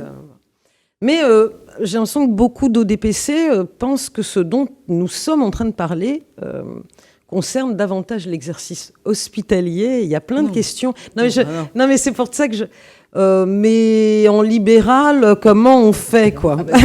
Alors, vas-y. Alors, étant praticien dans le libéral, je fais de la simulation dans le libéral et pas du tout. En fait, même, je trouve que l'apport de la simulation dans le milieu libéral, en tout cas, est même quelque chose qui est encore plus performant parce qu'il y a, on va dire que le rythme du libéral, les contraintes budgétaires, les contraintes de temps font que finalement et la gestion des risques, puisque voilà, on est quand même on n'a pas une institution et on est vraiment directement concerné en cas de problème, et d'autant plus pertinent et peut être mis en place de façon très simple et avec les mêmes retours pédagogiques. Vraiment, moi, je trouve que la simulation, quand on arrive à motiver les agents, les établissements et les praticiens libéraux à venir se former, c'est même les grands demandeurs derrière, parce qu'en fait, ils voient vraiment l'intérêt pratico-pratique dans leur pratique clinique. Donc, tout de suite. On peut faire de la simulation avec... des anesthésistes libéraux, etc. Et on les fait travailler sur un process, avec des kinés, etc. Ils ne sont pas obligés d'être dans une équipe constituée. Non. Comme... voilà. Non, et le deuxième point peut-être, c'est que dans les centres de simulation actuels, comme ça se fait d'ailleurs ailleurs, au Canada ou ailleurs, on a généralement un appartement, une maison, enfin on a un milieu ambulatoire justement pour travailler les pratiques en ambulatoire dans des environnements. J'avais vu l'appartement. Absolument. Et c'est extrêmement riche. Oui, donc on peut réunir des groupes qui ne sont pas des équipes constituées. Oui. Ça dépend de l'objectif, comme d'habitude. Ça dépend de l'objectif. Ah non, tout à fait. Et puis on peut même, et ce qui est aussi intéressant, ce qui est utilisé aussi dans le milieu public, mais qui est aussi pertinent pour les établissements, et ça je pense que là les coordinateurs de la gestion des risques vont être plutôt sensibles à ça, c'est tester des environnements de travail. C'est-à-dire on va tester vraiment l'environnement, est-ce que l'outil est au bon endroit, et toutes les procédures. Et ça c'est vraiment quelque chose qui est très pertinent, et notamment pour les établissements libéraux. Oui, et je recommence sur le milieu ambulatoire parce qu'on l'oublie, quoi. En simulation, on a l'impression que parce qu'on travaille en ambulatoire... Oui, c'est ça, il y a des questions qui tournent autour de ça. C'est pas pour nous. Et alors, si je devais refaire le centre de simulation à Amiens, je mettrais 2 maisons. parce que ne serait-ce que le lit médicalisé à domicile, le nombre d'infirmières en ambulatoire, le nombre de médecins et infirmières sur des parcours de soins. Bon, il y a la pharmacie à côté, là où on est. Donc, on a vraiment le parcours de soins du patient avec les professionnels qui peuvent travailler entre eux. Je crois que vraiment, on en reparlera après, il y a 2 façons de faire, soit au centre, soit in situ. Et vraiment, les deux apportent quelque chose. Et oui, pour le milieu ambulatoire, vraiment. Tout acte de soin qui soit fait dans n'importe quelle structure, n'importe quel endroit, que ce soit à domicile, en fait, la simulation a un intérêt pédagogique pour des objectifs qui sont précis. Par exemple, à domicile, ce ne sera pas les mêmes objectifs pédagogiques que dans un bloc opératoire, mais en tout cas, tout milieu de soins, la simulation en santé est une méthode pédagogique qui fonctionne et qui est faisable. Dernière question avant d'arriver à la deuxième partie. Alors là, c'est très, très, très, très en avance. On voit déjà que sur le numérique... l'IA et la simulation en santé, ça vous parle? C'est très tendance, hein, l'IA. L'IA et la simulation en santé, je dirais qu'on est tous actuellement en train de rêver du moment où on va pouvoir avoir dans notre fameux ordinateur là, des réponses qui seront apportées en fonction des questions qu'on aura posées. On aura justement sur cette bande sonore du SAMU, là encore, le ton qui sera pris par l'appelant en fonction du ton qui aura été pris par celui qui reçoit l'appel. Et c'est en cela que l'IA va au moins là-dessus. Mais c'est en construction. C'est en construction. Voilà, c'est actuellement en construction. Et de toute façon, comme toutes je pense qu'on va être d'accord, comme toutes les techniques pédagogiques en simulation, il y aura une évaluation des résultats. C'est pour ça que parfois, on a de très beaux outils, très très chers, mais il y avait eu plein de travaux sur la prise en charge de l'arrêt cardiaque, où on voyait bien qu'avec un certain public, avec certains objectifs, il n'y avait pas plus de compétences atteintes avec un mannequin qui coûtait très cher versus un mannequin qui coûtait moins. Et la seule chose, c'est que les apprenants étaient contents d'avoir utilisé le mannequin qui coûtait très cher. Mais leur performance à 1 an était les mêmes que le mannequin qui coûtait moins cher. C'est pareil pour l'IA et c'est pareil à chaque fois qu'on met un nouvel outil sur le marché. Ça, c'est important, y compris sur la question initiale du coût, etc. Ah, oui. Moi, ce que j'entends, c'est qu'on peut faire de la simulation sans avoir nécessairement et on va y revenir, d'énormes moyens techniques, hormis évidemment des prises en charge très spécifiques. Mais pour tout ce qui est relationnel, on peut très bien faire. En revanche, importance absolue d'être très formé à la simulation. On n'improvise pas un exercice de simulation. Non. Il y a un investissement à faire, c'est sur la formation de formateurs.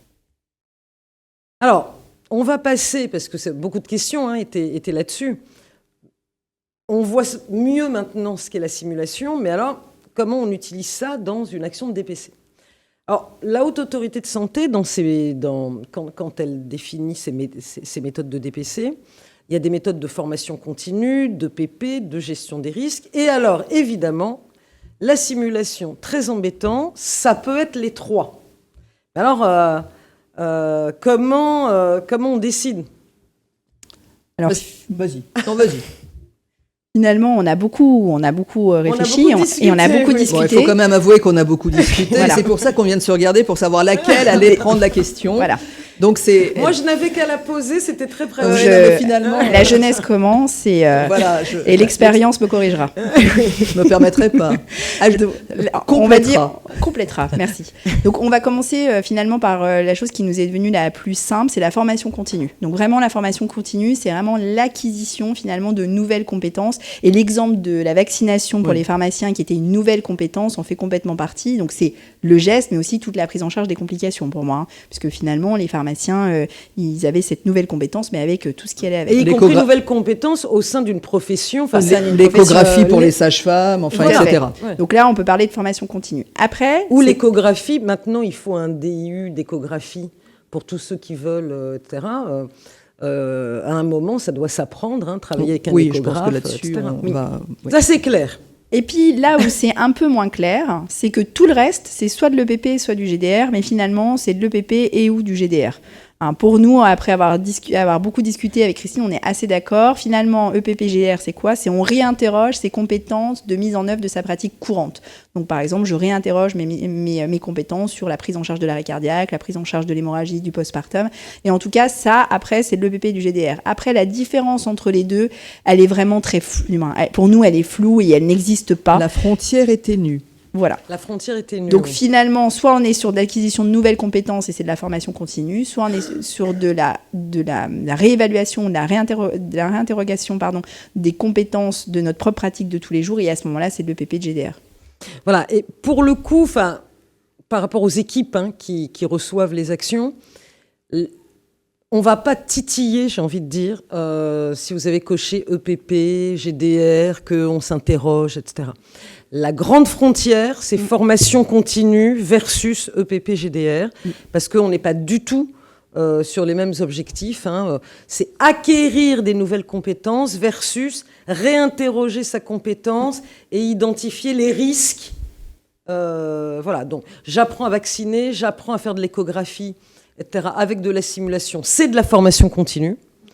Je suis tout seul, je vais prendre un truc où il est tout seul, pas en équipe justement. Je prends en charge, je suis gynéco-obstétricien et je prends en charge par simulation une hémorragie du postpartum. Là, on est EPP, gestion des risques, c'est un peu les deux.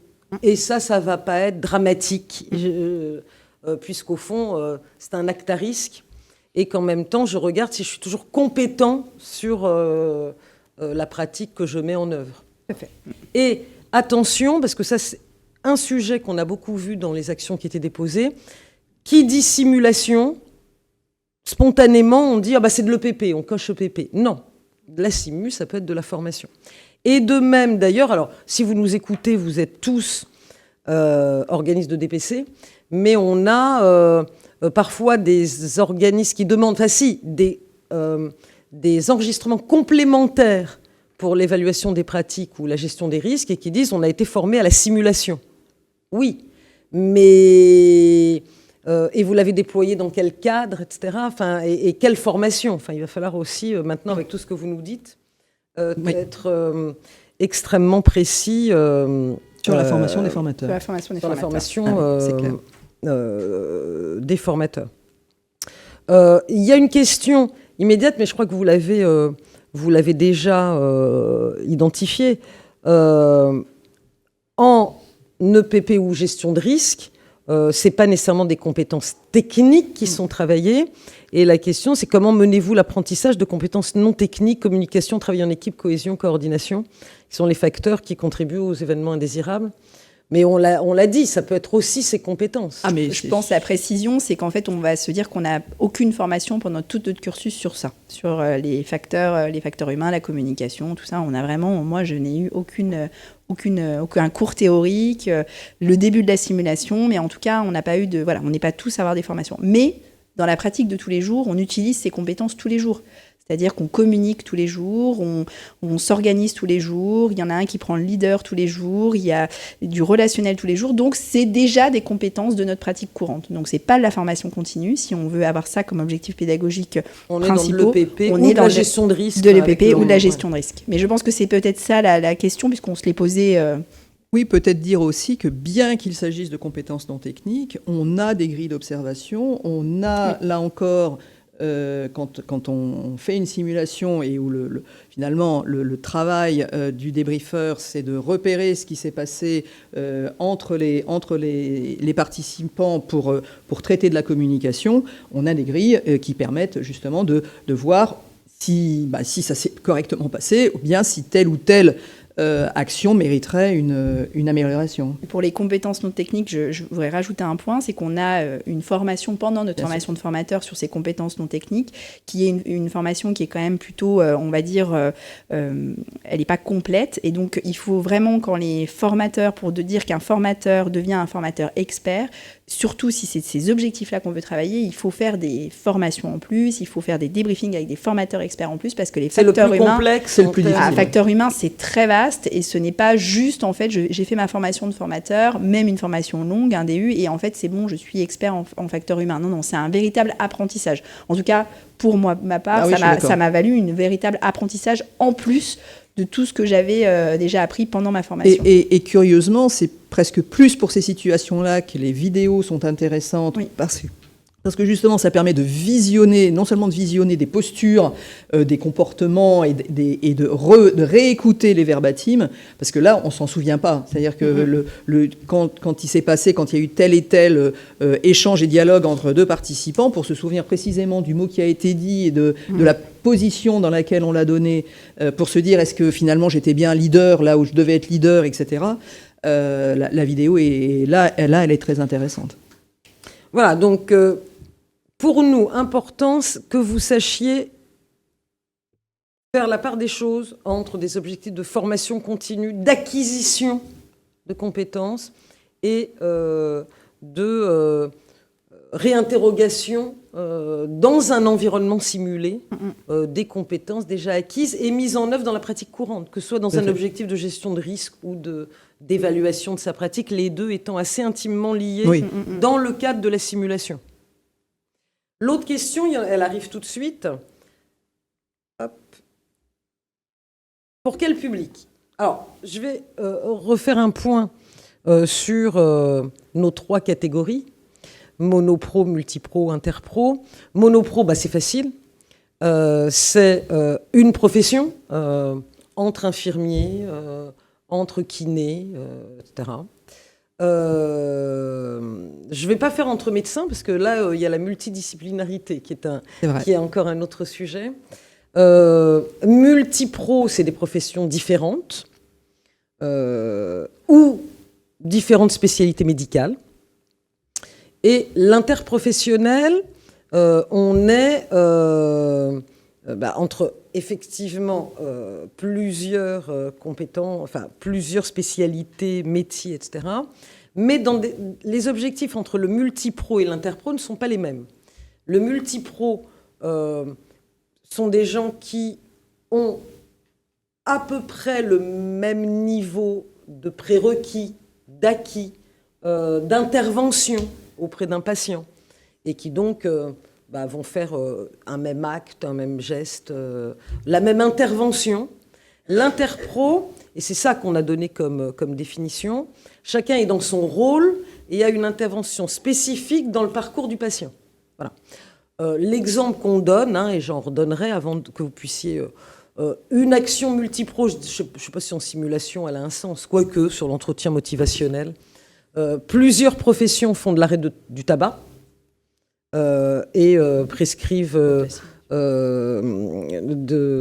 des substituts nicotiniques, infirmiers, médecins, kinés, pharmaciens, etc. Pourquoi pas les mettre et les faire tous simuler la relation au patient. Je sais pas si ça a un sens, mais c'est pour donner un exemple. L'interpro, c'est, on en a parlé plusieurs fois, un accouchement qui pose problème. Il y a la sage-femme, il y a le gynéco, il y a le pédiatre, il y a l'anesthésiste, et chacun est dans son rôle et on travaille autour de la coordination.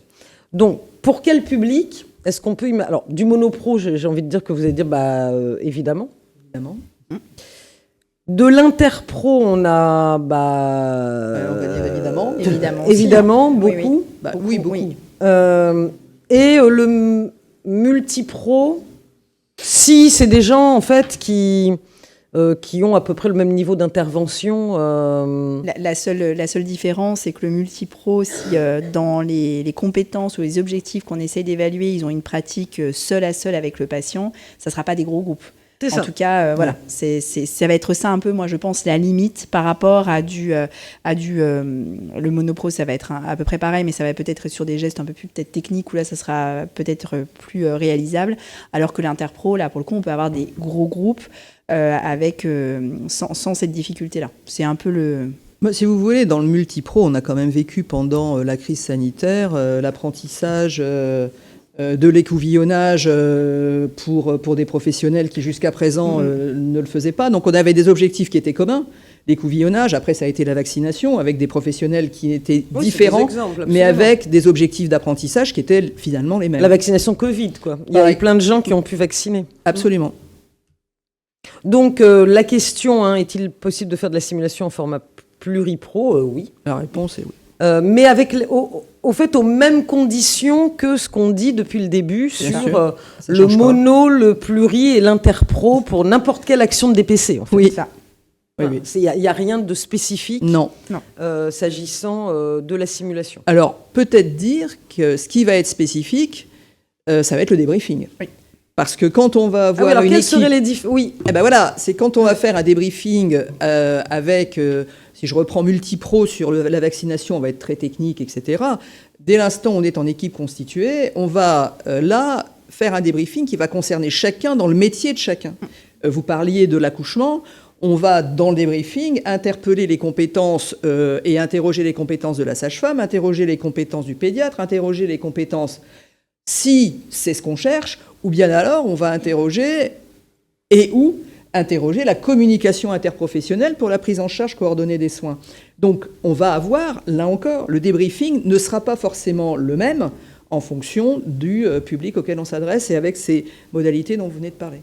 Et d'autant plus que l'interprofessionnel, ça va être un débriefing qui va quand même être un débriefing, en tout cas qui ne sera pas un débriefing de débutant, parce que si je suis médecin anesthésiste, pour arriver à faire parler l'aide-soignante, elle ne me verra pas comme le formateur, mais comme le médecin anesthésiste. Donc souvent, on est des co-débriefeurs, ce qui est un peu recommandé, mais c'est difficile, c'est d'avoir un débriefeur de chaque métier, mais c'est pas forcément évident. Oui, ça c'est intéressant la question que vous abordez. Le débriefeur, le facilitateur, monopro, il doit être de la profession.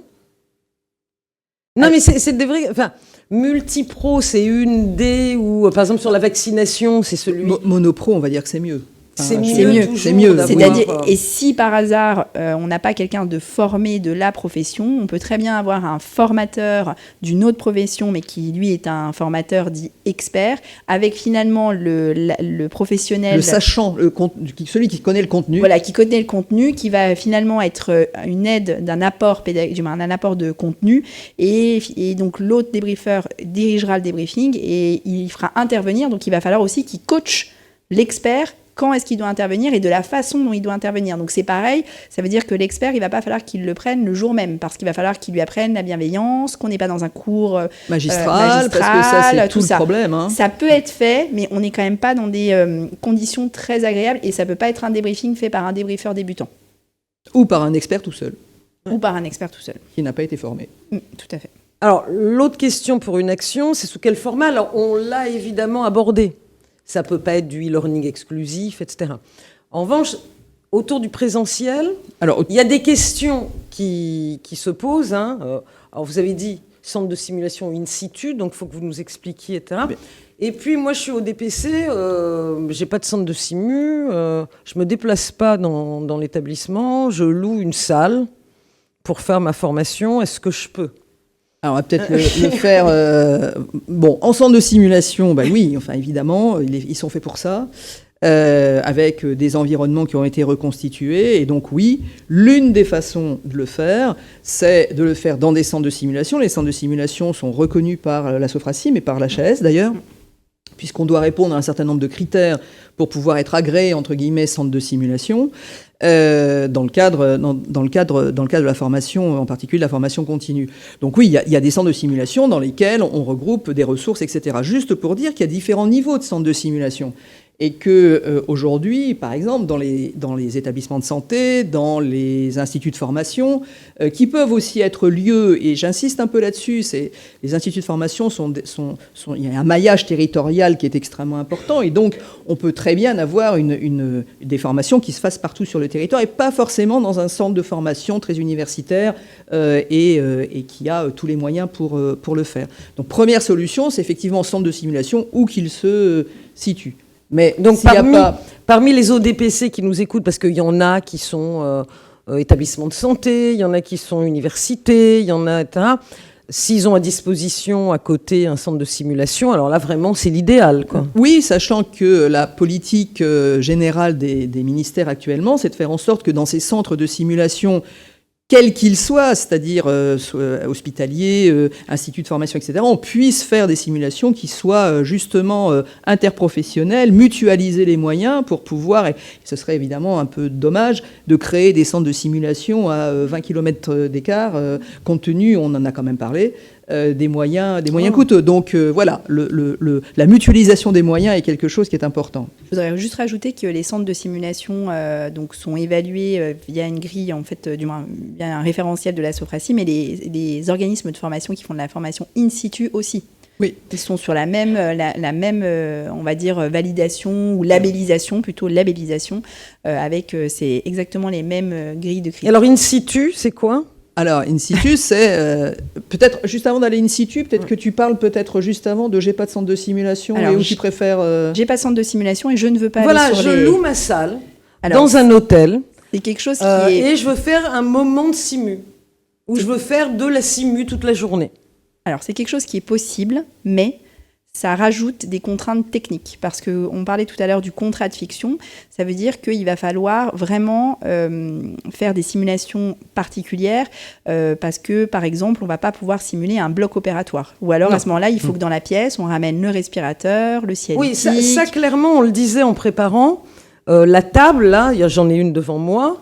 On ne peut pas faire semblant que cette table est une table de bloc, quoi. Non, voilà. C'est pas possible. C'est la limite du contrat de fiction. C'est la limite du contrat de fiction. Donc, c'est les simulations qu'on va faire dans des salles qu'on va finalement transformer en centres de simulation, pseudo-centres de simulation. Ça va être des simulations qui vont qui vont être simples, dont les outils de simulation et l'environnement dans lequel duquel on veut simuler vont être quelque chose de simple à mettre en place. Ça peut être un bureau de consultation. C'est ça. Ça peut être peut-être... Une salle de réunion. Une salle de réunion pour des RMM simulés. Ça peut être aussi, si on a peut-être un brancard pour un soin infirmier, mais en tout cas, ça ne va pas pouvoir être des univers de soins qui sont complexes, ou alors il faut avoir les financements derrière. C'est-à-dire qu'il faut avoir le petit camion qui arrive avec tout le matériel et qui prend possession de la salle. Et l'autre chose qui est importante, c'est que ça ne doit pas être un spectacle. On n'est pas au cirque. Donc, on ne peut pas avoir la simulation qui est faite et les autres observateurs autour. Non, il faut qu'il y ait une certaine distance. Donc, soit avec un système de vidéo retransmission. Il faut louer 2 salles avec de la transmission, c'est l'idéal. Mais ça, c'est l'idéal. Mais bon, on sait bien que c'est pas si simple. Et quand il n'y a pas de salle, il faut peut-être mettre les apprenants dos, en tout cas, qu'il n'y ait pas de regard, qu'il n'y ait pas de... Parce que sinon, qu'est-ce que va faire l'apprenant ? Il est dans une difficulté. Il ne faut pas oublier qu'en fait, on le met dans une difficulté. Et donc, il va choper le regard de son collègue. Et là, ça peut partir en rire, un petit peu nerveux. Et en fait, on perd tout l'intérêt en fait, de la simulation. Oui, voilà. Donc, le truc classique, chacun joue... Il y a le patient simulé et il y a le professionnel et tout le monde autour qui prend des notes. Ça ne peut pas être ça l'organisation. Non, ça c'est. Voilà. Ils sont ou dans une autre pièce ou suffisamment éloignés pour ne pas être en interaction avec ceux qui simulent. C'est possible, mais c'est organisé et ça demande des contraintes supplémentaires au centre de simulation par rapport au centre de simulation standard. Il faut juste avoir ça. Mais c'est quelque chose qui peut être possible. Parce que beaucoup d'ODPC, les ODPC qui ne sont encore une fois pas université, centre hospitalier ou clinique, qui ont se disent, et pour nous, donc ils peuvent l'organiser, pas sur des choses, des actes techniques qui demandent un équipement, des environnements, et un environnement, etc. Et à condition d'aménager les choses de telle sorte que... pas oublier les 3 principes fondamentaux, bienveillance, mutualisation, confidentialité. Et donc, si on est à une salle de spectacle, on perd la bienveillance. Et puis sur le in situ, alors le in situ, ça signifie qu'on est dans l'environnement habituel de travail, on est dans son service finalement. Donc là, à l'hôpital par exemple, ou dans une clinique, ou dans une maison santé pluridisciplinaire, dans un CPST. Enfin voilà, on est dans l'environnement habituel et les simulations se font dans l'environnement habituel et donc généralement elles se font avec des équipes constituées. Donc là, ça veut dire qu'on a le petit camion et qui amène tout le matériel pour pouvoir faire cette simulation qui peut évidemment, qui se fait dans un environnement qui est complètement authentique. Alors, on insiste beaucoup sur les simulations in situ, là encore, vous allez dire qu'on insiste vraiment beaucoup, mais bon, c'est pour ça aussi qu'on est là sans doute, sur l'importance de la qualité du formateur. Parce que là, on arrive pour travailler en simulation sur des pratiques professionnelles, avec des équipes professionnelles qui sont constituées et qui souvent se connaissent. Et avec des histoires que nous, formateurs, on ne connaît pas. Il y a des antécédents, etc. Et quand on va mettre cette équipe constituée face à une simulation, je disais qu'il s'agissait de se mettre à nu. Là, vraiment, on se met à nu. Et on se met à nu avec le collègue de travail. Ce qui est particulièrement stressant, qui a été reconnu comme tel d'ailleurs. Et ça veut dire que le pré-briefing, le briefing, j'ai envie de dire, et le débriefing doivent se faire, et les contrats fictionnels, la charte éthique, etc., ce qui se fait là ne se fait pas ailleurs. Tiens, j'ai vu, il l'a fait, c'est même pas imaginable. Ça veut dire d'abord un échange préalable avec le chef de service, enfin, le cadre de santé, etc., ou le médecin, les participants de la maison de santé dans laquelle... Oui, que deuxièmement, ça doit être co-construit, c'est mieux, qu'il y ait une participation des participants à la construction de ce qui va se passer. Et là, il faut vraiment bien maîtriser le débriefing pour que chacun reparte avec une véritable amélioration. Quand c'est bien fait, c'est très puissant en termes pédagogiques. Et c'est vrai que c'est des briefings qui peuvent être difficiles parce qu'on peut vraiment soulever des conflits qui sont latents au sein de l'équipe. Et là, il faut avoir les outils pour pouvoir finalement recentrer le débriefing, recentrer l'objectif de la journée. Et donc, c'est sûr que ça ne peut pas être des débriefings de débutants. Et oui, et la deuxième chose, c'est qu'il y a eu aussi des actions où les formateurs faisaient partie des équipes. Ah oui. Et là, on le déconseille parce qu'alors là, il y a de toute façon cet échange, il n'est pas équilibré, donc on déconseille de le faire. Et alors la simulation numérique, on l'a. Bon, donc ça c'est important. Il y a la possibilité de déposer des actions en formation continue, en EPP ou GDR, en monopro, en multipro ou en interpro, tout dépend de l'objectif. Et là, on vous renvoie. Et en centre de simu. In situ ou dans une salle ad hoc de formation, mais avec ces garanties d'aménagement. Voilà. Et alors, la simulation numérique. Parce que, là, il y avait l'IA, maintenant il y a le métaverse, voilà. Qu'est-ce qu'on peut en dire de cette simulation numérique? Hormis ce que je vais récapituler après, ce qu'on s'est dit sur le e-learning, quoi. Pas, il y a un temps de débriefing, mais qu'est-ce qu'on peut dire sur cette simulation numérique? Finalement, c'est à peu près ça qu'on peut dire, c'est que la simulation numérique, c'est le moment de simuler qui utilise des technologies du numérique. Donc, ce qui est la phase de pré-briefing et la phase de débriefing, en fait, il n'y a pas de particularité, en fait. C'est en plein essor. On sait que c'est très bien validé pour les compétences techniques. Ça, il n'y a aucun souci. Les règles sont identiques. Et le débriefing, il faut vraiment qu'il ait une période bien cadrée avec un échange par un formateur. Parce qu'on disait tout à l'heure, l'IA n'est pas encore capable de faire du débriefing. Alors, ça va peut-être arriver. Et en tout cas, l'auto-débriefing seul, pour l'instant, n'est pas validé. Donc voilà, on a fait des études, mais pour l'instant, la puissance en fait pédagogique n'est pas aussi importante que quand elle est faite par un débriefeur qui est formé. Donc tout ce qu'on sur le e-learning, ce qui est quand même le format le plus utilisé aujourd'hui par les ODPC. Il n'y a pas beaucoup de trucs qui utilisent ni les serious games, ni le métaverse, ni l'IA à ce stade. Oui, non. Mais donc oui, pas de e-learning exclusif. Ça, je crois que c'est clair, là ça a été largement documenté sur l'apprentissage, donc il faut de toute façon un temps d'échange, enfin non, c'est vraiment le leitmotiv de l'après-midi. C'est ça. Et l'autre leitmotiv, quelle expertise, et ça on l'a dit, plus, et ça pose plein de questions, mais comment on les trouve? Est-ce qu'ils doivent être titulaires d'un diplôme particulier? Est-ce que, vous voyez, il y a plein de questions là-dessus. Mais donc, comme on l'a bien compris, on ne s'improvise pas formateur en simulation, ça c'est pas possible. J'étais hier avec une expérience canadienne où tous les instituts de formation font de la simulation et déjà, ils sont tous formateurs avec une formation en sciences de l'éducation préalable, etc. Donc, vraiment, quand on touche à la simulation, ça veut dire qu'on est formé. Donc, la formation de formateur à la simulation, les formations courtes en France, tu m'arrêtes si je me trompe, les formations courtes en France, c'est 5 jours. C'est-à-dire que c'est pas parce qu'on est un expert dans sa discipline qu'on est obligatoirement... qu'on est en capacité de faire le fameux débriefing dont on parle. Alors bien sûr, on va pouvoir faire le scénario de simulation, mais il faut aussi savoir faire ce scénario en fonction du public qu'on vise, n'aller ni trop haut ni trop bas en termes d'objectifs pédagogiques, savoir avoir des scénarios qui ont des objectifs précis et savoir faire le débriefing en fonction de ces objectifs. Bref, tout ça, ça veut dire utiliser les bons outils, enfin bref.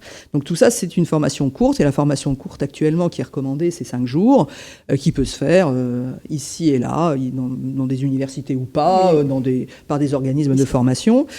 Et puis, pour encadrer ces formations de formateurs, on a besoin d'un formateur expérimenté qui, lui, a eu une formation plus longue, donc une formation effectivement sous forme de diplôme universitaire ou autre. Il y en a beaucoup aujourd'hui ? Il y en a beaucoup, oui. Ouais. Alors, au niveau ça des commence Ah oui, les DU de simulation. J'en ai 50 têtes déjà. Donc, oui, non, mais voilà, moi je pense qu'il y en a, si on a, je dirais 10 à 15 en France, facilement. Donc, le diplôme universitaire donc, de simulation. Et puis, pour dire qu'on est un débriefeur, pour dire qu'on a l'expérience du débriefing, ça veut dire que ce que recommande la Société savante, c'est bien au moins la conduite de 6 sessions par an, si tu veux. Oui, pour 6 sessions par an, pour en fait affirmer qu'on a un débriefeur régulier. Mais il y a vraiment, je vais revenir juste sur la formation de formateurs parce que c'est une vraie question qu'on s'est posée. Puis elle est récurrente là, on en a plein qui remontent. C'est une véritable question qui a été vraiment qu'on s'est interrogé à la Sophracim, mais c'est surtout François Lecomte qui en fait s'occupe du groupe formation de formateurs dans notre société. Et il y a eu on a fait récemment l'année dernière, en fait, il y a un guide de la formation des formateurs qui a été édité. Maintenant, par la Sophracim. Là aussi, je pense que vous nous donnerez toutes ces références. Comme ça, on pourra les proposer aux organismes. On va même finalement plus loin, puisqu'en fait, il y a une grille, une charte qui est en cours de rédaction par ce groupe-là, qui va en fait après pouvoir proposer une labellisation. Donc en fait, les formations de formateurs courtes seront labellisées Sophracim, avec du contenu, que la partie pratique, c'est-à-dire débriefing, et ça soit un pourcentage du temps de la formation. Et je pense que ça pourrait être intéressant que ces formations courtes soit labellisées Sophracim, soit finalement une condition pour dire qu'un formateur... De toute façon, ça rejoint la question qu'on avait au début. L'agence, elle s'appuie sur quel référentiel ? Est-ce qu'elle en a fait un ? Nous, c'est pas notre rôle. En revanche, s'appuyer sur tous les référentiels de la Société savante qui s'occupe de simulation, c'est évidemment notre rôle, quoi. Donc ça, c'est vraiment, finalement, pour la formation de formateurs courte, c'est vraiment, voilà, je pense que ça va vraiment être une avancée parce qu'on voit bien qu'il y a plein de formations courtes qui ont émergé et dont les qualités pédagogiques sont discutables. Sont discutables, tout à fait. Et l'autre chose, c'est qu'il y a le formateur débutant, il y a le formateur régulier qui est les 6 sessions par an, et il y a le formateur dit expert qui pour moi est un formateur qui a une formation longue, donc un diplôme universitaire, et qui a une certaine expérience dans la formation initiale et continue. Oui. C'est-à-dire qu'il ne fait pas que de la formation initiale ou que de la formation continue, parce que les deux sont finalement... et il ne doit pas forcément être un des intervenants de la formation, mais en tout cas, je pense que c'est un gage de qualité s'il est à un moment donné dans la conception de la formation. Et la question, je l'ai, mais est-ce qu'ils sont généralistes ou spécialisés ? Est-ce que si je vais me faire une formation, un DU pour être débriefeur, est-ce que je peux moi ou vous, est-ce que je peux débriefer une séance avec des anesthésistes, des kinés, des infirmiers, tout parce que au fond, avec un intervenant qui connaîtrait le métier, parce qu'au fond, je maîtrise la technique du débriefing. Oui. Non, ou est-ce qu'il faut quand même connaître un peu le parcours, l'acte, le métier? On est plus à l'aise quand on débriefe son propre corps de métier, mais si on a un débriefeur expert qui a mon habitude, et moi j'ai déjà animé des débriefings de psychiatrie où je n'ai aucune expertise, en tout cas que l'expertise que j'ai eue de mon 2e cycle, avec un expert en psychiatrie, c'est quelque chose qui est complètement faisable en fait. C'est-à-dire que je vais mener le débriefing, donc déjà un bon débriefeur parle quasiment pas. Ça c'est vrai. Voilà. Et en fait, au moment où j'aurais besoin des connaissances théoriques, en fait, à ce moment-là, si je vois que le groupe, que l'enquête n'est pas résolue par le groupe, à ce moment-là, me tourner vers l'expert pour qu'il m'aide à résoudre l'enquête. C'est important ce que vous dites, un bon débriefeur parle presque pas. Non, c'est vrai. C'est vrai. On va chercher, on dirait pas là aujourd'hui, vous me direz, mais... Non, mais là, on est là pour ça en même temps, donc... Mais non, un bon débriefeur laisse parler. Laisse parler. Et donc, ça, c'est complètement quelque chose qui est possible. Et je vais même... Il y a quelque chose qu'on a oublié de mettre dans la slide, c'est aussi qu'il y ait des débriefings des débriefings. C'est-à-dire qu'un gage... Finalement, comme en psychanalyse, vous voyez qu'on... c'est ça. Il faut être supervisé. Non, mais c'est important qu'un organisme formateur qui fait beaucoup d'actions de simulation, à un moment donné, il montre, en tout cas, il prouve qu'il se pose des questions sur sa manière de débriefer. Parce que parfois, on a l'impression qu'on fait très bien, et quand quelqu'un d'extérieur... Donc là, ça peut être qu'un débriefeur expert, vient évaluer, et ça, nous, on le fait assez régulièrement, ça prend beaucoup de temps, mais ça a vraiment un intérêt pédagogique et surtout sur la qualité de nos formations futures, vient évaluer la façon de débriefer, la façon de gérer la formation, et en fait, ça nous permet de reprogresser, parce que parfois, on prend certaines habitudes, on se repose sur des acquis, et en fait... Alors là, je pense que je vais aller dans le sens de Christine, mais la pédagogie, c'est quelque chose qui est tout le temps en avant. Bien sûr. Qui est tout le temps en mouvement. Donc, en fait, pour moi, c'est aussi un des critères. C'est être formé, avoir quelqu'un qui est un débriefeur expert, et troisièmement, qui est vraiment une démarche dans l'organisme d'une amélioration des pratiques de débriefing. Et peut-être dire qu'il existe des grilles, d'ailleurs. Il y a des grilles d'analyse de débriefing pour savoir si le débriefing a été bien mené. Qui sont remplies par l'apprenant, par le formateur et par l'expert qui évalue le formateur. Alors, en conclusion, et puis s'il y a encore quelques questions... la simulation en santé, j'ai démarré là-dessus en disant c'est très... tout le monde en parle, en formation initiale, en formation continue. Il y a des tas d'articles sur la simulation, notamment dans l'univers de la santé. C'est absolument... Et donc, évidemment, c'est une méthode de DPC. Évidemment, c'est intéressant que vous puissiez concevoir des actions en simulation. Je pense que ce qu'ont pu faire passer nos intervenantes, c'est que ce n'est pas forcément des outils complexes, coûteux. Enfin, tout dépend en fait de ce qu'on veut faire et des objectifs qu'on veut avoir. Alors évidemment, dès qu'on veut faire de la mise en situation de simulation de blocs, là oui, il faut. Mais on peut complètement commencer à faire de la simulation avec, dans une salle aménagée, in situ, etc., sans avoir, mais plutôt sur des choses relationnelles, environnement de consultation, etc. Toutes choses d'ailleurs qui peuvent aller parfaitement avec l'exercice libéral, puisque quelque chose a été largement posé autour de ça. Il n'y a pas de problème autour de l'exercice libéral.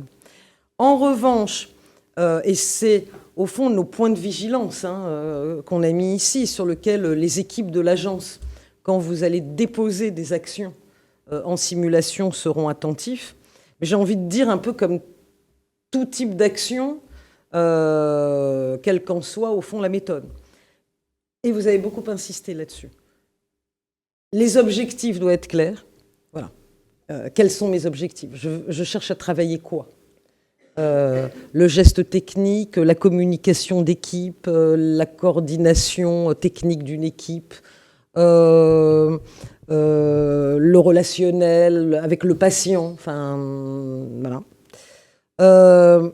Justifier pourquoi j'utilise la simulation et pourquoi ce type de simulation par rapport à mes objectifs, en fait, voilà, puisqu'on a beaucoup, vous avez beaucoup insisté sur le fait qu'on choisissait l'outil pas tiens, j'ai envie de faire un serious game, quoi. Enfin, voilà. Mais c'est par rapport à mes objectifs. Fournir le déroulé pédagogique précis de l'action. Et à l'intérieur du déroulé pédagogique, mais on y reviendra, le scénario. Et vous allez voir, Floriane terminera là-dessus. La Sophracim, ça fait une grille qu'on mettra en ligne et qui vous permet de savoir construire un scénario. Et je pense que vous le présenterez, c'est-à-dire contexte, situation, déroulé ordonné des étapes, etc. Point hyper important, justifier des compétences des formateurs.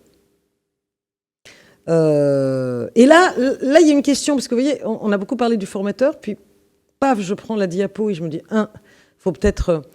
est-ce qu'un concepteur doit être formé? Vous voyez, enfin, à la Simu.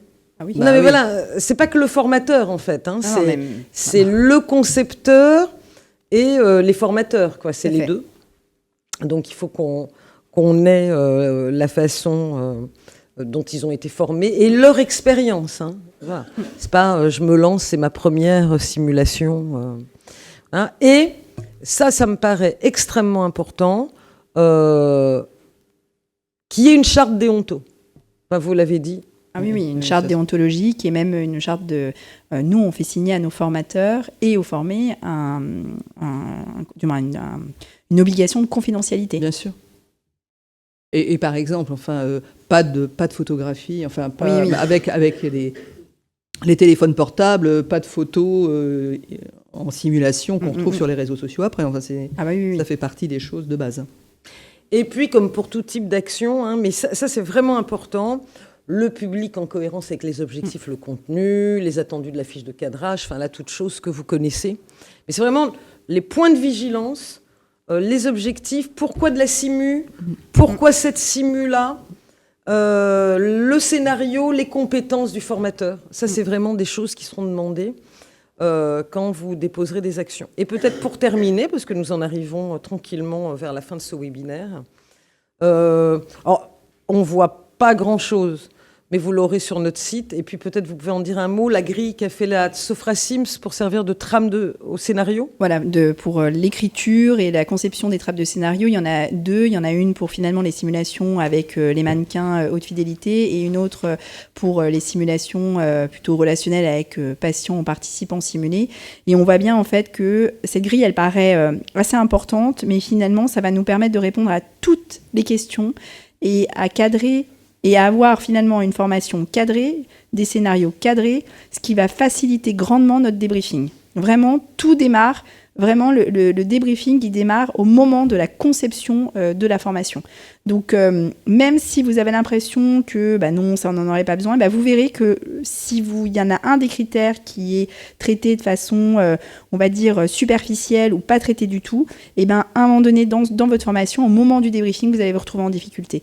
Donc, donc c'est aussi tous les points qu'il faut que j'ai travaillé en amont dans ma conception. Et que ça permet de valider, en fait, une formation à la NDPC, mais surtout, moi, je vois que ça permet de se tranquilliser et de se simplifier la formation et les débriefings au moment de la formation. Alors, il y a une question, je reviens à ça, parce que point de vigilance, ce qu'on attend, puis la question dit, mais alors c'est à envoyer avec le volet 2, vous savez, quand on là c'est nos affaires très, très techniques, au moment où l'action est échantillonnée pour passer en CSI. Non, pour être sûr que c'est de la simulation et qu'on va pouvoir valider la méthode, on souhaite le déroulé pédagogique, comme aujourd'hui, intégrant le scénario de simulation d'emblée lors du dépôt de l'action. Ce n'est pas uniquement du volet 2, parce que sinon, il ne suffit pas de dire, et puis à l'intérieur, il y aura de la simu. Non, il faut qu'on soit sûr qu'à l'intérieur, il y ait de la simu. Encore une fois, les équipes ne vont pas juger le fond, mais la méthode, et au fond, c'est tout ce que nous a dit Floriane autour du scénario se retrouve dans ce que vous adressez. Alors je crois qu'il n'y a plus d'autres questions, mais j'espère qu'on a répondu à l'ensemble des questions. Donc un très très grand merci. Merci à vous. À toutes les deux. Parce qu'il y a eu des questions en amont sur notre site, vous aurez le replay de ce séminaire, comme le replay des précédents. L'équipe fait même des choses absolument extraordinaires et réalise des petites capsules sur des points. Donc, vous serez encapsulés, mesdames, Tout un programme. Probablement. Vous trouverez les fiches méthodes, puisqu'on a une fiche méthode qui accompagne en écho, et la fiche méthode sur la simulation en santé, dont une première version avait été mise en ligne, a été revisitée dans les suites de nos échanges pour construire ce webinaire, et elle a été mise en ligne hier dans sa nouvelle version. Donc on vous invite à y participer. Et puis je vous annonce le prochain. Et ça va parler aussi à Madame Amirati, parce que je ne l'ai pas dit au départ, mais non seulement elle s'occupe de simulation, mais elle a rejoint le Haut Conseil du DPC, donc elle est, vous êtes des nôtres en quelque sorte, et le Haut Conseil du DPC a travaillé sur c'est quoi une action de DPC en interpro, plus précisément évidemment de ce que je vous ai dit. Ils vont faire un petit cahier des charges, etc. Et il nous semble important que notre prochain séminaire qu'on attend au printemps 2025, alors le printemps ça commence en mars, c'est pas nécessairement en juin, tourne autour justement de c'est quoi concevoir une action interpro. Voilà, je vous remercie à tous et puis on reste à votre disposition bien sûr. Très bonne fin d'après-midi et merci mesdames. Merci à vous. Merci beaucoup.